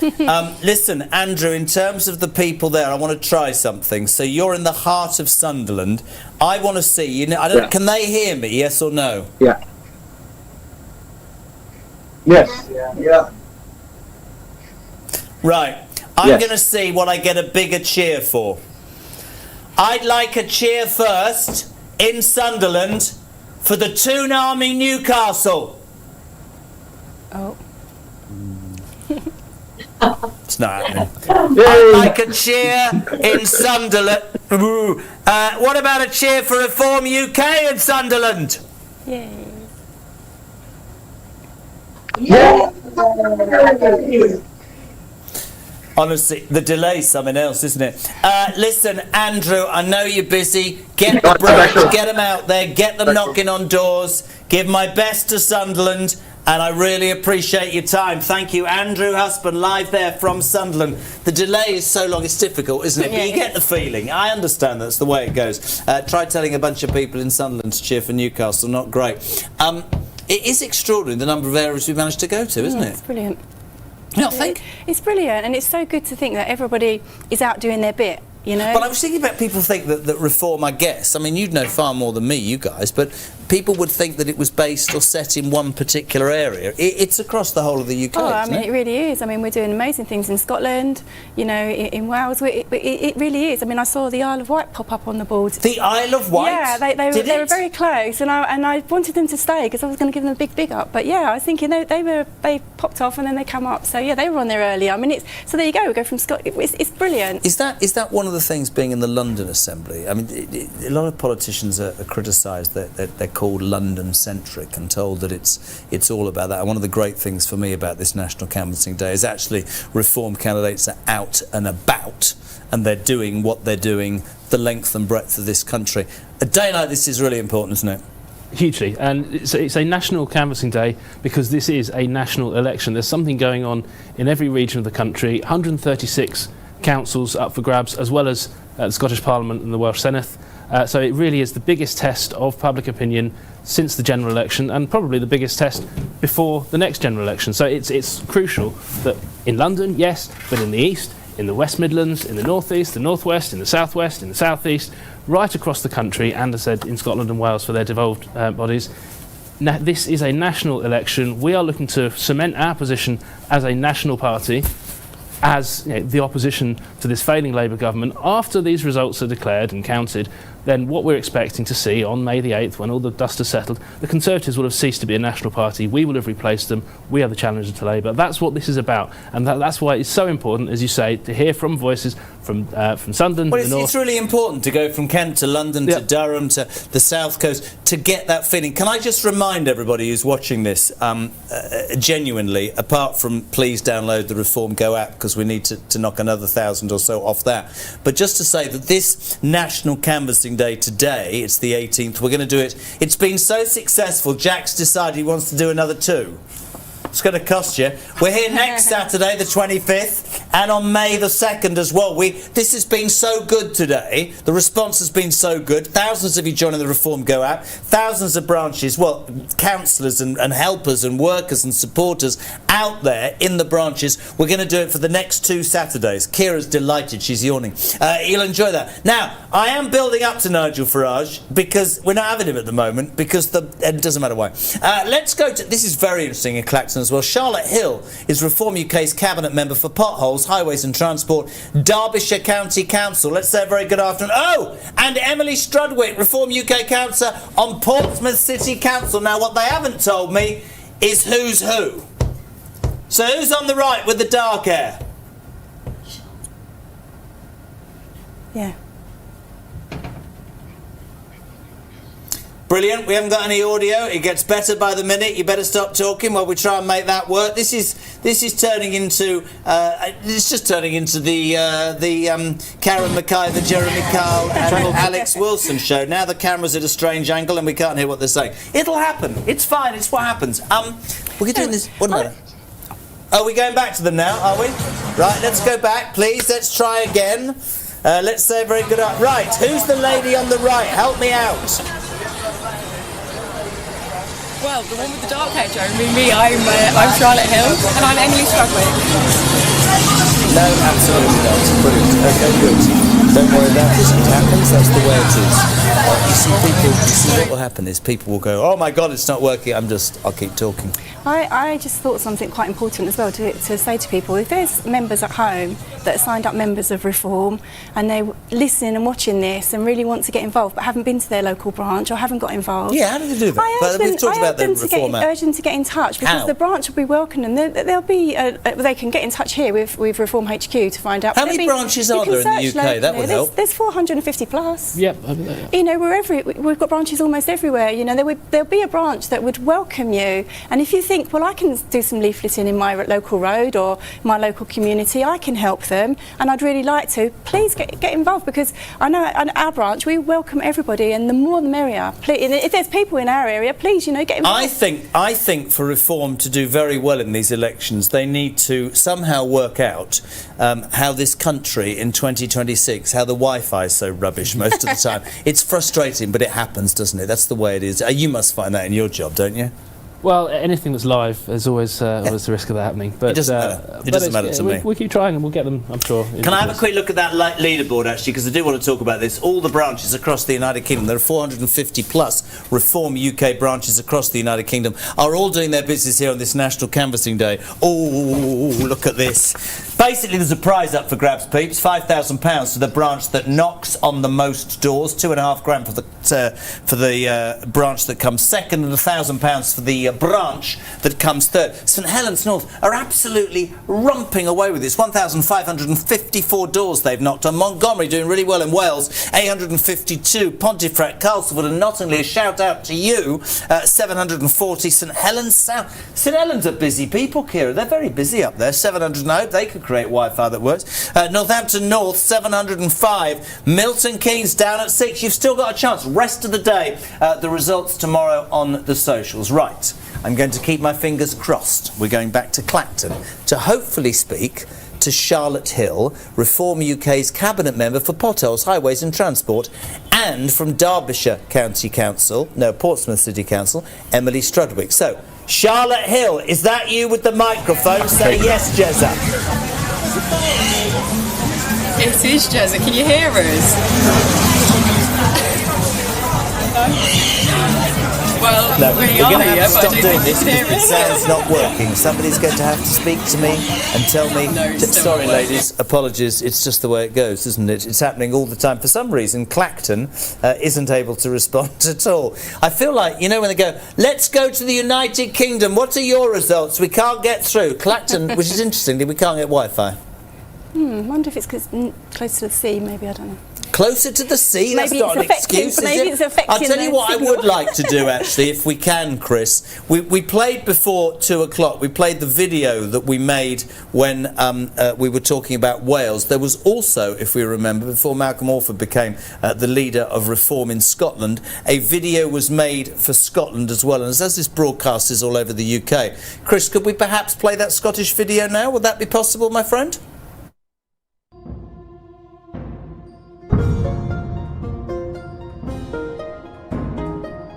So standing up here on the Royal Hill in Greenock, it's such an amazing backdrop, such a beautiful place.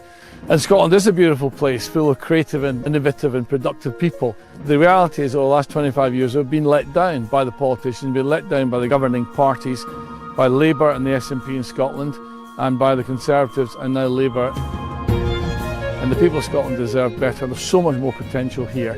Scotland has got the most amazing natural characteristics. We have great business potential, we have great centres. A lot of people live here and commute up to Glasgow, but what we really want to think about is how do we get good, well-paid jobs back here in Inverclyde, where there's a lot of talent, a lot of innovative people.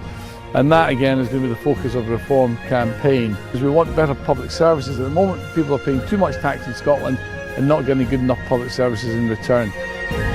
For the last 20 years, this country's been governed by politicians who have no ambition to make Scotland successful.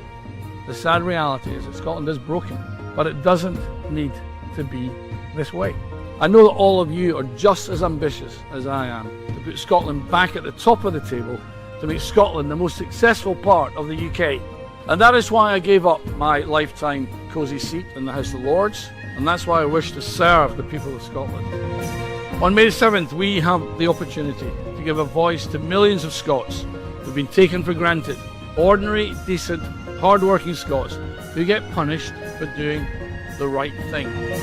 A voice to those who want to work, to earn more and succeed for themselves and their communities.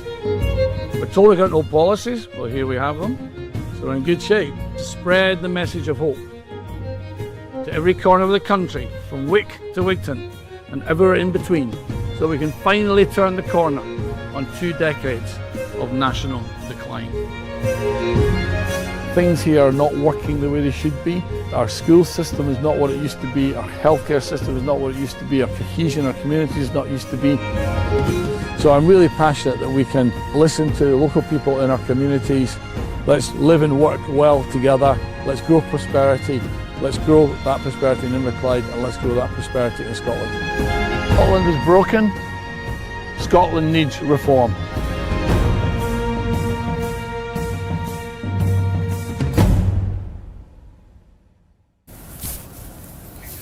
So you saw that video there that Reform have made in Scotland before the hour as well. You saw the one in Wales. This isn't just local elections in the United Kingdom. It is, of course, in Scotland and Wales as well. Just a couple of reminders. We're doing our best with Nigel in Clacton. That Reform Go app, thousands have joined since we started this broadcast at 1 o'clock. Join now. Just download it. I don't know. Why am I doing my fingers like that? Just download it, Reform Go. The app will tell you everything you need to know about your local branch and everything you need to know to get involved on this National Canvassing Day. And all those branches who are looking enviously at St Helens North thinking, we need to knock on more doors. Well, stop watching this and go and knock on more doors then. We need you to knock on as many doors as possible. The other big announcement is, apart from the technological problems, it's gone really well today, so we're going to do it for the next 2 Saturdays. I'm going to sit here with Jack trying to make it work. But now live to the First Lady of Reform, a lady actually, this is really important, who won her seat, Runcorn and Helsby, by just 6 votes, which, as Alex and Karen have said, and many other people have pointed out this morning,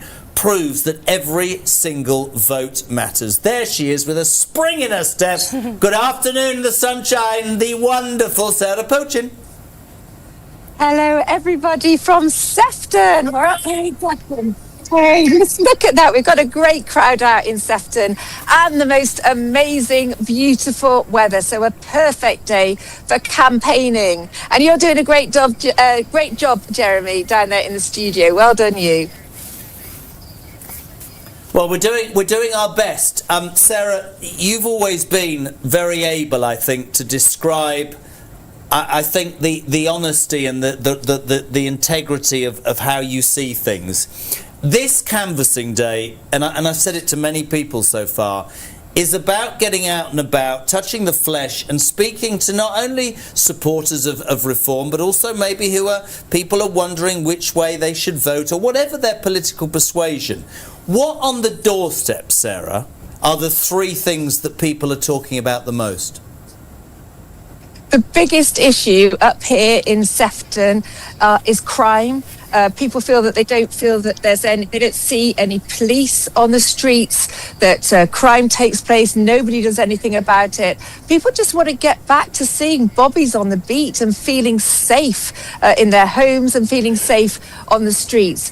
Also, they feel that the council, the local authority just doesn't listen to them when it comes to housing. You know, housing is being put now on greenbelt areas with no proper connectivity, no increases in primary schools, secondary schools.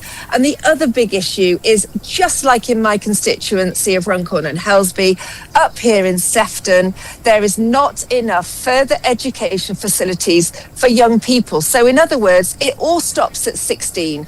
They can get their GCSEs and then there is absolutely nothing. So what aspiration is there for young people?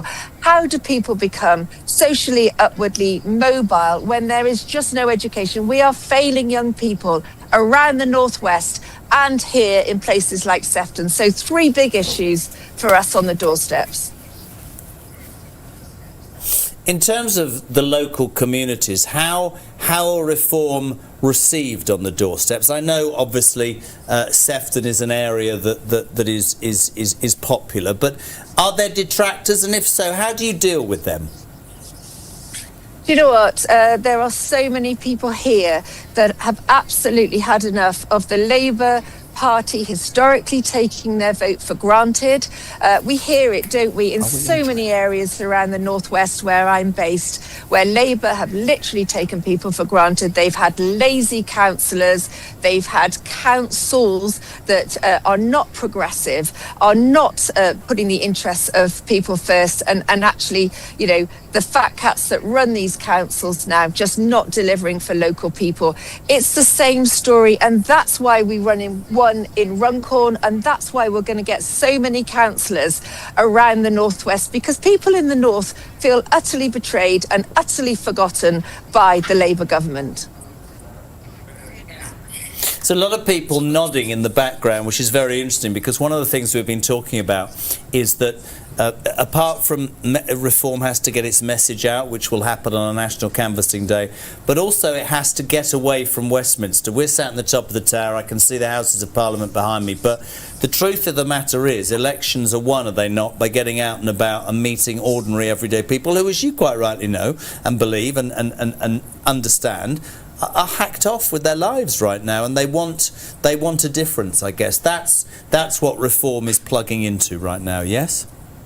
What they want is a voice, a strong voice. And do you know what I'm finding up and down the country? I was in Bradford on Thursday, Sefton here today. I'm on my way to St Helens shortly.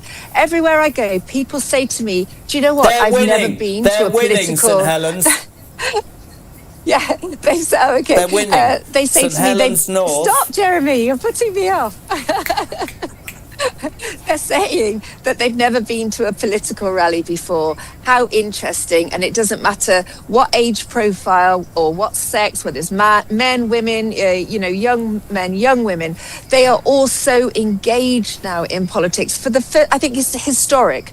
The current times that we're living in politically are historic. People saying they've never been to listen to a politician like me talk before, and how much they are engaging is a reflection of the fact that they're pinning their hopes on reform to get our country back, to save our country and put British people first. That's all they want. They don't want to see their hard-earned taxpayers' money spent on benefits for people that aren't British citizens. They don't want to see the NHS drowning by people using it that aren't British citizens. It's people now have had enough. Enough is enough. They want common sense to prevail, and it's common sense politicians that are resonating now with people up and down the country.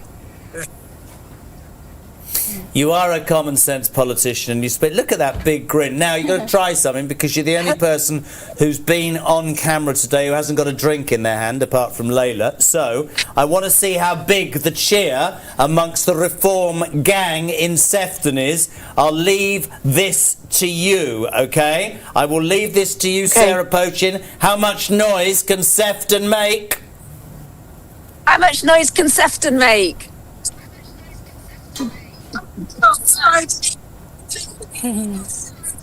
Brilliant. Couldn't hear a thing, but it looks fantastic. The brilliant Sarah Pochin, live there, Sefton in Merseyside. Of course, the Reform MP for Runcorn and Helsby, and let's just reiterate that point, guys. She won her seat by 6 votes. Yes, and that, people can use that a lot on the doorstep, because when people say, well, my vote doesn't matter, it really does. It really does. Absolutely. Alex, it's interesting again, the breakdown across the country, all sorts of areas. Lots of people nodding with everything Sarah said, but again, interestingly, cost of living, payment of bills, law and order. As much as immigration, there are other things that people are concerned about, quite rightly. Yeah, and those are issues that we as Reform Party are speaking to very, very strongly indeed. I mean, Sarah's background as a magistrate, 20 years as a magistrate, she has a lot of knowledge and understanding of that particular issue.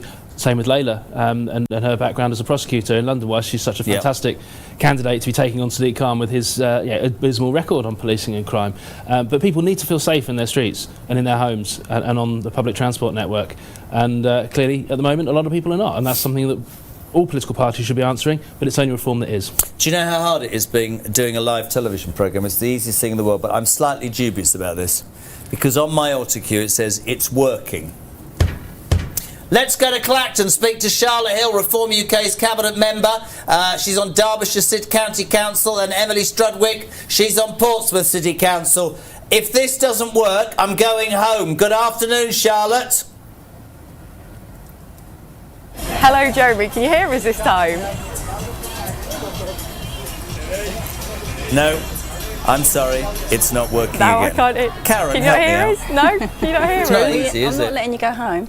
Well, I'm going to have to go home in a minute because nobody, I can't hear. Get rid of the camera, we can't hear from them, it doesn't matter. Sorry, bless them, they're standing there trying to talk to us. There's nothing that I can do but sort of apologise for that, peeps, but that's technical stuff for you. Well, you know, this is a great canvassing day. You know, everybody is doing their best around the country, working really hard. No, just little things like Wi-Fi and stuff like that isn't going to get people down. That happens, that's technology. The most important thing is that we put across to people just how many people are out there, how many people are canvassing, and how many people have got the vibe. And look how amazing how many people have got the app today since we've been on air. Yeah, we've got an update. We've got an update on the app. That's 300 people. amazing. Is that it? 5,300. Come on, get a move on. Reform, go. That's good. Download the app. I'm not getting any money for telling you that, but it is actually, on a serious note, really, really an impressive thing. Which will tell you everything. Now, can I also just remind you, this is very important, because to be fair to him, Jack's a very important person. This canvassing day we're going to do for the next 2 Saturdays. Well, we'll do it next Saturday the 25th and Saturday the 2nd of May. Hopefully by then the government will have created a Wi-Fi system that works. That will be useful. We've talked about the app, but also the branches. I need to get that live leaderboard up. We said at the beginning of the show, all the branches, 450 plus Reform branches across the UK, had a chance to go for this prize. £5,000 to the branch that knocks on the most doors before the end of play today. We'll let you know on the socials tomorrow. Still, St Helens North are absolutely romping away with this. But check this. This is the impressive thing. St Helens, South and Wiston are in second. St Helens might as well wrap up the whole country. What's happened to the rest of you? Montgomery and Glyndar in Wales. Pontefract, what's happened? Northampton, Newport, new in at 6. Western, is that Aylwin? I don't know. Islin, I don't know. But honestly, if you live in St Helens, I think you've wrapped it up. Do you think they'll put the money together? Do we think they'll put the money together and go out and celebrate? They probably will. Right, listen, we're going to go now back to the northeast, my friends, OK? We heard from Andrew Husband, who is a Newcastle United fan, had taken off his Toon Army shirt, put on a Reform UK shirt and headed to Sunderland. We're now going back there. Fingers crossed, is that right, Chris? We're going to go to our very own Darren Grimes, of course, who is deputy leader of Durham Council, and I've got a picture of the floor, and it's a sideways picture. I've no idea what's going on. That's very, very strange. People who can't make cameras work. What's going to happen on May the 7th, my friends? Is Washington going to vote Reform? I couldn't be any clearer, could it? But there's also Gateshead, and who's from Gateshead? Right, what's Gateshead going to look like, sir? Blue, Reform. Reform, yeah, that's the right kind of blue. That's the right kind of blue. And we've got Sunderland. Chris, what's it going to do? We're going to absolutely kick Labour out, and this is going to be the start of the end of Starmer. I agree. And the reception here has been phenomenal. We're supported by this marvellous pet shop behind her, right here in Washington. There's an overwhelming amount of support. People coming over asking for stickers, Jeremy. People coming over asking how they can get involved and actually help spread the message. But Washington, I mean, in general, though, Paul, the facts are that this part of the world is actually looking incredibly good for us. And you've been around the party since, what, 2023? 2023. How's it changed? I've been involved in a fair few elections with Reform UK, and I've never seen anything like it. I've never felt what we feel on the ground right now. People have had enough. People are ready for change, and it's coming. It's a boiling point now. And we're going to not just wipe Labour out here locally. We know what's going to happen nationally. Change is coming, and Reform is that change that people need. We are here to work. We are here to deliver. Every single one of these candidates and campaigners behind you has been absolutely relentless for months and months and months. We've put the work in. We are ready to lead. We are ready to take control, and we are ready to kick this toxic Labour Council and government into the long grass. Well said. And Jeremy, dare I say, they've got some experience thanks to Reform UK in County Durham. Let's not forget. Round of applause for County Durham. Now, my friends, what we've been doing, we've been out and about, and we are putting out postal votes. We've got reams and reams of postal vote letters to actually encourage people who do have a postal vote to get out and make sure that they put their cross for Reform UK. And with that, Jeremy, we've got lots to be getting on with, so I'm going to leave you in the studio and thank you ever so much for every single person that's out and about today on our National Canvas Day. Good man, Darren Grimes, Deputy Leader of Durham Council, live and exclusive there in Washington. He was tired at Washington, amazing. Listen, he's doing such a great job. And you get the real feeling when you heard the guy, the passion of that guy, that he wants to make change and he believes. And actually, what's also very fascinating is, and I was going to ask you both about this, we can do a national canvassing day and we can talk about, people invest in and get involved with the Reform Go app. But do you not think that there is more? This is maybe a weird question, but I think a couple of years ago, maybe beyond that, before that, with the expense scandal and the problems of the Tory government, I think people were really disinterested in politics. The Reform movement seems to have re-energised people. Would that be fair? Yeah, absolutely. I just think a lot of people feel they were sold a lie a few years ago, and now we can see, like I've used this word a lot, but there's so much hope with Reform. People... Is that a pressure, though, when you've got that much hope? I think to deliver? I think people can see they want it. They can see how hard people are working. Nobody takes anything for granted. It's hard work that wins elections across the country, and we can clearly see that our branches, our grassroots, are doing amazing. And big round of applause to everybody because absolutely. They're doing amazing. And like I said earlier, most of these people probably have full-time jobs, and they're putting their head above the parapet and using all their spare time, to get the Reform message out there, and it's marvellous. It's wonderful to see. I feel so proud of everybody. They're doing amazing. Alex, when you see from Durham to Kent to London to Southampton to wherever else we've been today, all over the place, does it galvanise you as a politician? Does it? There must have been times, I'm sure, when you're battering against Khan who won't answer a question in the London Assembly or whatever, where you just think this is pointless. But does it galvanise you when you see the strength and depth on the ground? Well, it shows how far we've come as a party. The journey since the party began, sort of back end of 2020, as it was transitioning from being the Brexit party into Reform, and that's when I joined. So I was an early adopter of Reform, relative to many other people who've come since. But at that time, nobody knew who we were. Half the polling companies didn't prompt for us. Those that did, we were sort of bumping along at 1%, 2% in the polls if we were lucky, and we could probably get the entirety of the London voluntary party into 2 taxis. How different things are now, and that's what changed it. Well, just momentum. I think the general election was a huge breakthrough for us, as we talked about earlier on, and then everything that's happened since. I think the fact that the wheels have come off the Labour government so quickly. Normally a new government comes in with a big majority, have a following wind behind them, and basically they can do no wrong for 18 months. But it was 18 minutes, I think, in this government before things started going badly wrong, and that's what's given us this huge opportunity, this space, while people are still fed up with the legacy of the Conservatives, and we've absolutely grabbed that with both hands. The membership's gone through the roof, the branch network being set up, and we've got over 450 branches active now. That's a lot of branches, isn't it? And that's the game changer for us on the ground. And so to see, as we've seen on the clips today and the interviews today, volunteers, activists, members, candidates. As Karen says, most of those are purely volunteers. Well, let's not overegg that, because I think we should absolutely keep repeating it, because we'll read newspapers and watch television programmes and hear radio programmes about professional politicians who get paid to do that job.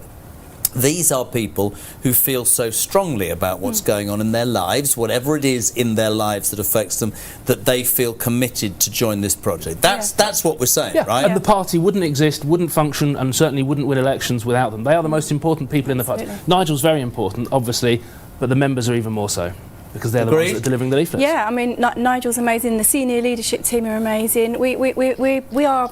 The people that work at HQ work so hard, and as Alex said, across the country, the grassroots, everybody's just doing a great job. Well done, everybody. Right, yeah, well done, everybody. Now, listen, keep going if you're in a branch. Don't forget that prize, £5,000 for the branch that knocks on the most doors before close of business today. The Socials of Reform will give you the answers tomorrow. Do not forget to download the Reform Go app as soon as you can. 5,500 people have done that since we've gone there at 1 o'clock. I'm slightly dubious about this, but I trust Chris. We're going back to Clacton. Apparently it's working. Charlotte Hill, Emily Strudwick, if it's not working this time, I'm literally going home. Go! Haven't even got a picture. Hello? No, there you are. What did I tell you? We haven't even got a picture. I give up. I'm not trying. Oh! What? What is that? No, it's ridiculous. Sorry, forget that, Chris. That's no good at all. That's just somebody's feet. National Canvassing Day with somebody's feet. It happens. Well, we're foot soldiers all, aren't we? Oh, very, very good. Anyway, I was going to say to that poor lady who didn't manage to get on, Charlotte Hill, I was going to say to her that great story we heard earlier about the Transport Secretary. Potholes are a big thing, aren't they? People laugh at that.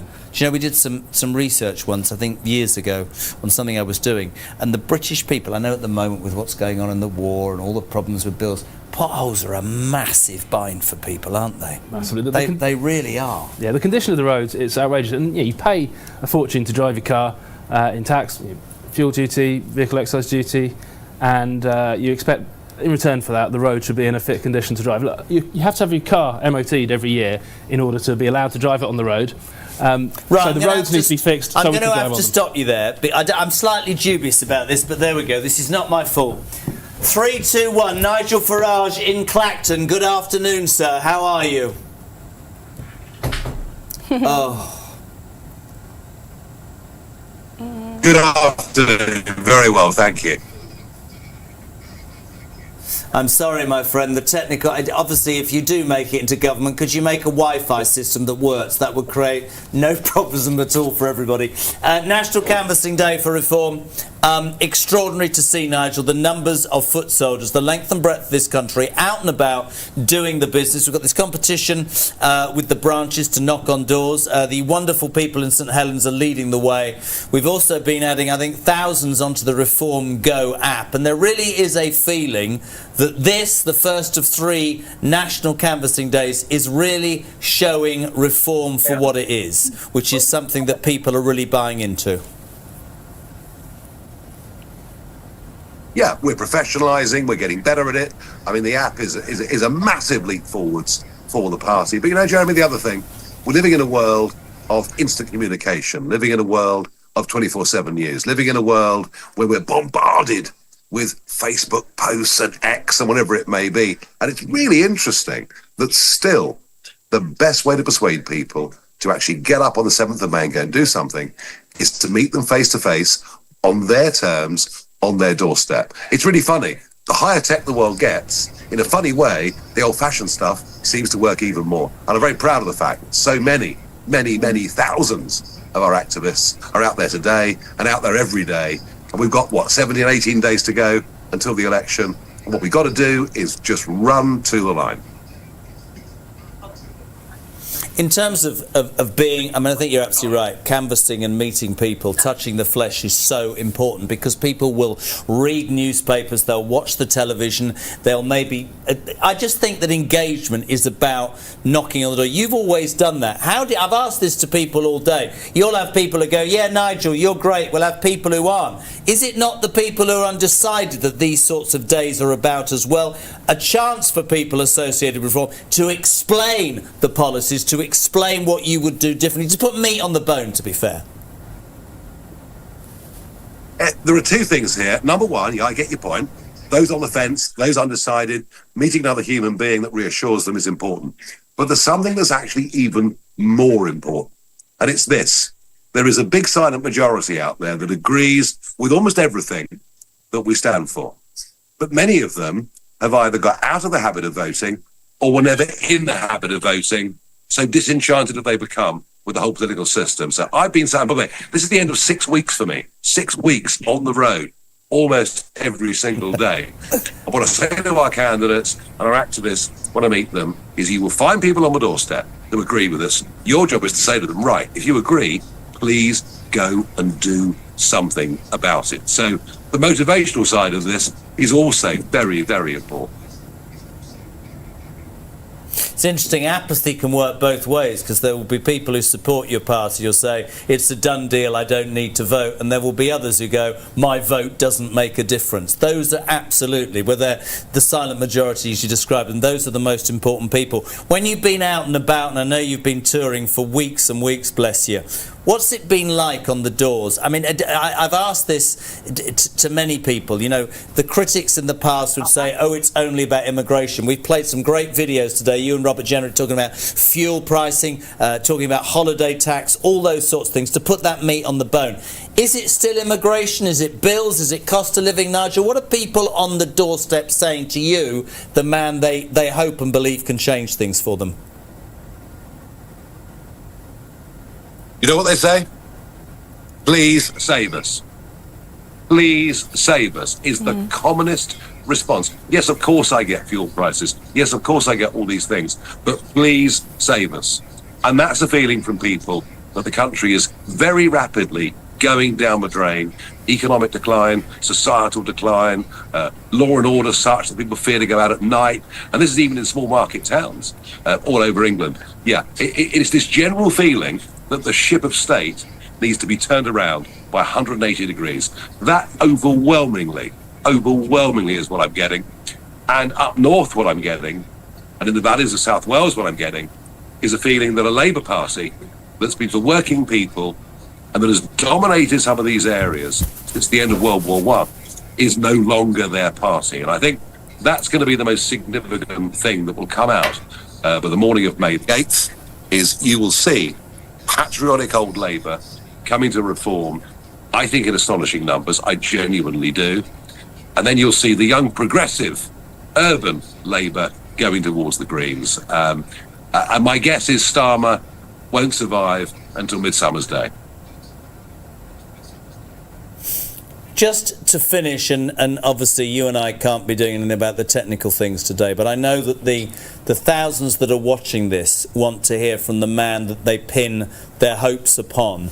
What is the overall message to maybe people who are watching this and are thinking of downloading the app, maybe people who are thinking of walking into their local branch in the next 17 days because they're galvanised to believe that you and Reform can make a change? What would you say to them directly, Nigel, to finish today? Politics needs leadership, politics needs big figures, but ultimately we are only going to bring about the kind of radical change the country needs with a mobilised people's army. So, to sort of parrot Kitchener, your party needs you. And I'll tell you what we need, Nigel. This country needs bloody Wi-Fi that works. But thank you very much indeed, my friend. Live from Clacton, the leader of Reform UK, Nigel Farage, telling you all, actually, despite what's happened, you know, that this is a movement, this is a belief, and this is a feeling that there is real change on the way. Just a final word very quickly. Karen McIver from Epping, branch secretary, of course, of Reform. Alex, He is the figurehead of your movement, is he not? Yeah. But today, to see the numbers of people out and about, as you say, doing it because they believe in it, is truly inspiring. Yeah, absolutely. Nigel's our leader, and everybody listens to Nigel, and we have a great leadership team. But the people on the ground, what they're doing is amazing, and just keep going, guys. Keep going till the sun goes down. Just keep knocking on those doors, get those figures up. And yeah, good luck to everybody. Alex, final word? Yeah, well, same. The membership and the activist base is so important for what we're doing now. It's how we won the local elections last year. It's how we're going to win the local elections on the 7th of May. 3 weeks to go, less than. Really good that people are doing what they've been doing up until now, but still important to keep going right up until the line, because there's so many seats up for grabs. I said earlier, a lot of them will be won on quite fragmented vote shares, so every vote will count. Every leaflet that you deliver, every door that you knock on, every street stall you hold, all of that counts. And then on the 8th of May, we can take a big sigh of relief and pour ourselves a large gin to celebrate. You two have been amazing. Thank you very much. Just a final look at this leaderboard. Don't forget, I told you at 1 o'clock that the branches, all of the branches involved, over 450 now, had to get out and about. And how many doors would they knock on by the end of business today? Cash prizes, £5,000 for first, 2,500 for second, 1,000 for that. Anybody who lives in St Helens deserves a medal. Yeah. 1907, St Helens North leading, St Helens South 1,228, down to Pontefract 987, Montgomery 854, Blackpool North and Fleetwood coming in 829, Newport West and Alwyn 813. Listen, right, the winner will be chosen tomorrow and announced on the socials. £5,000. Can you catch St Helens North? You've seen all the interviews. Get out there, knock on the doors. Don't forget as well, if you are, and we so much appreciate your time watching, thinking, how can I get involved? Download that brand new Reform Go app. 5,500 people have done that in the last 2 hours. We'll be back here next Saturday with a new Wi-Fi system from 1 o'clock. Thank you for watching. That was the National Canvassing Day, Part 1, live from the top of the tower with Reform. We'll see you next Saturday from 1 o'clock. Ta-ra. See you then.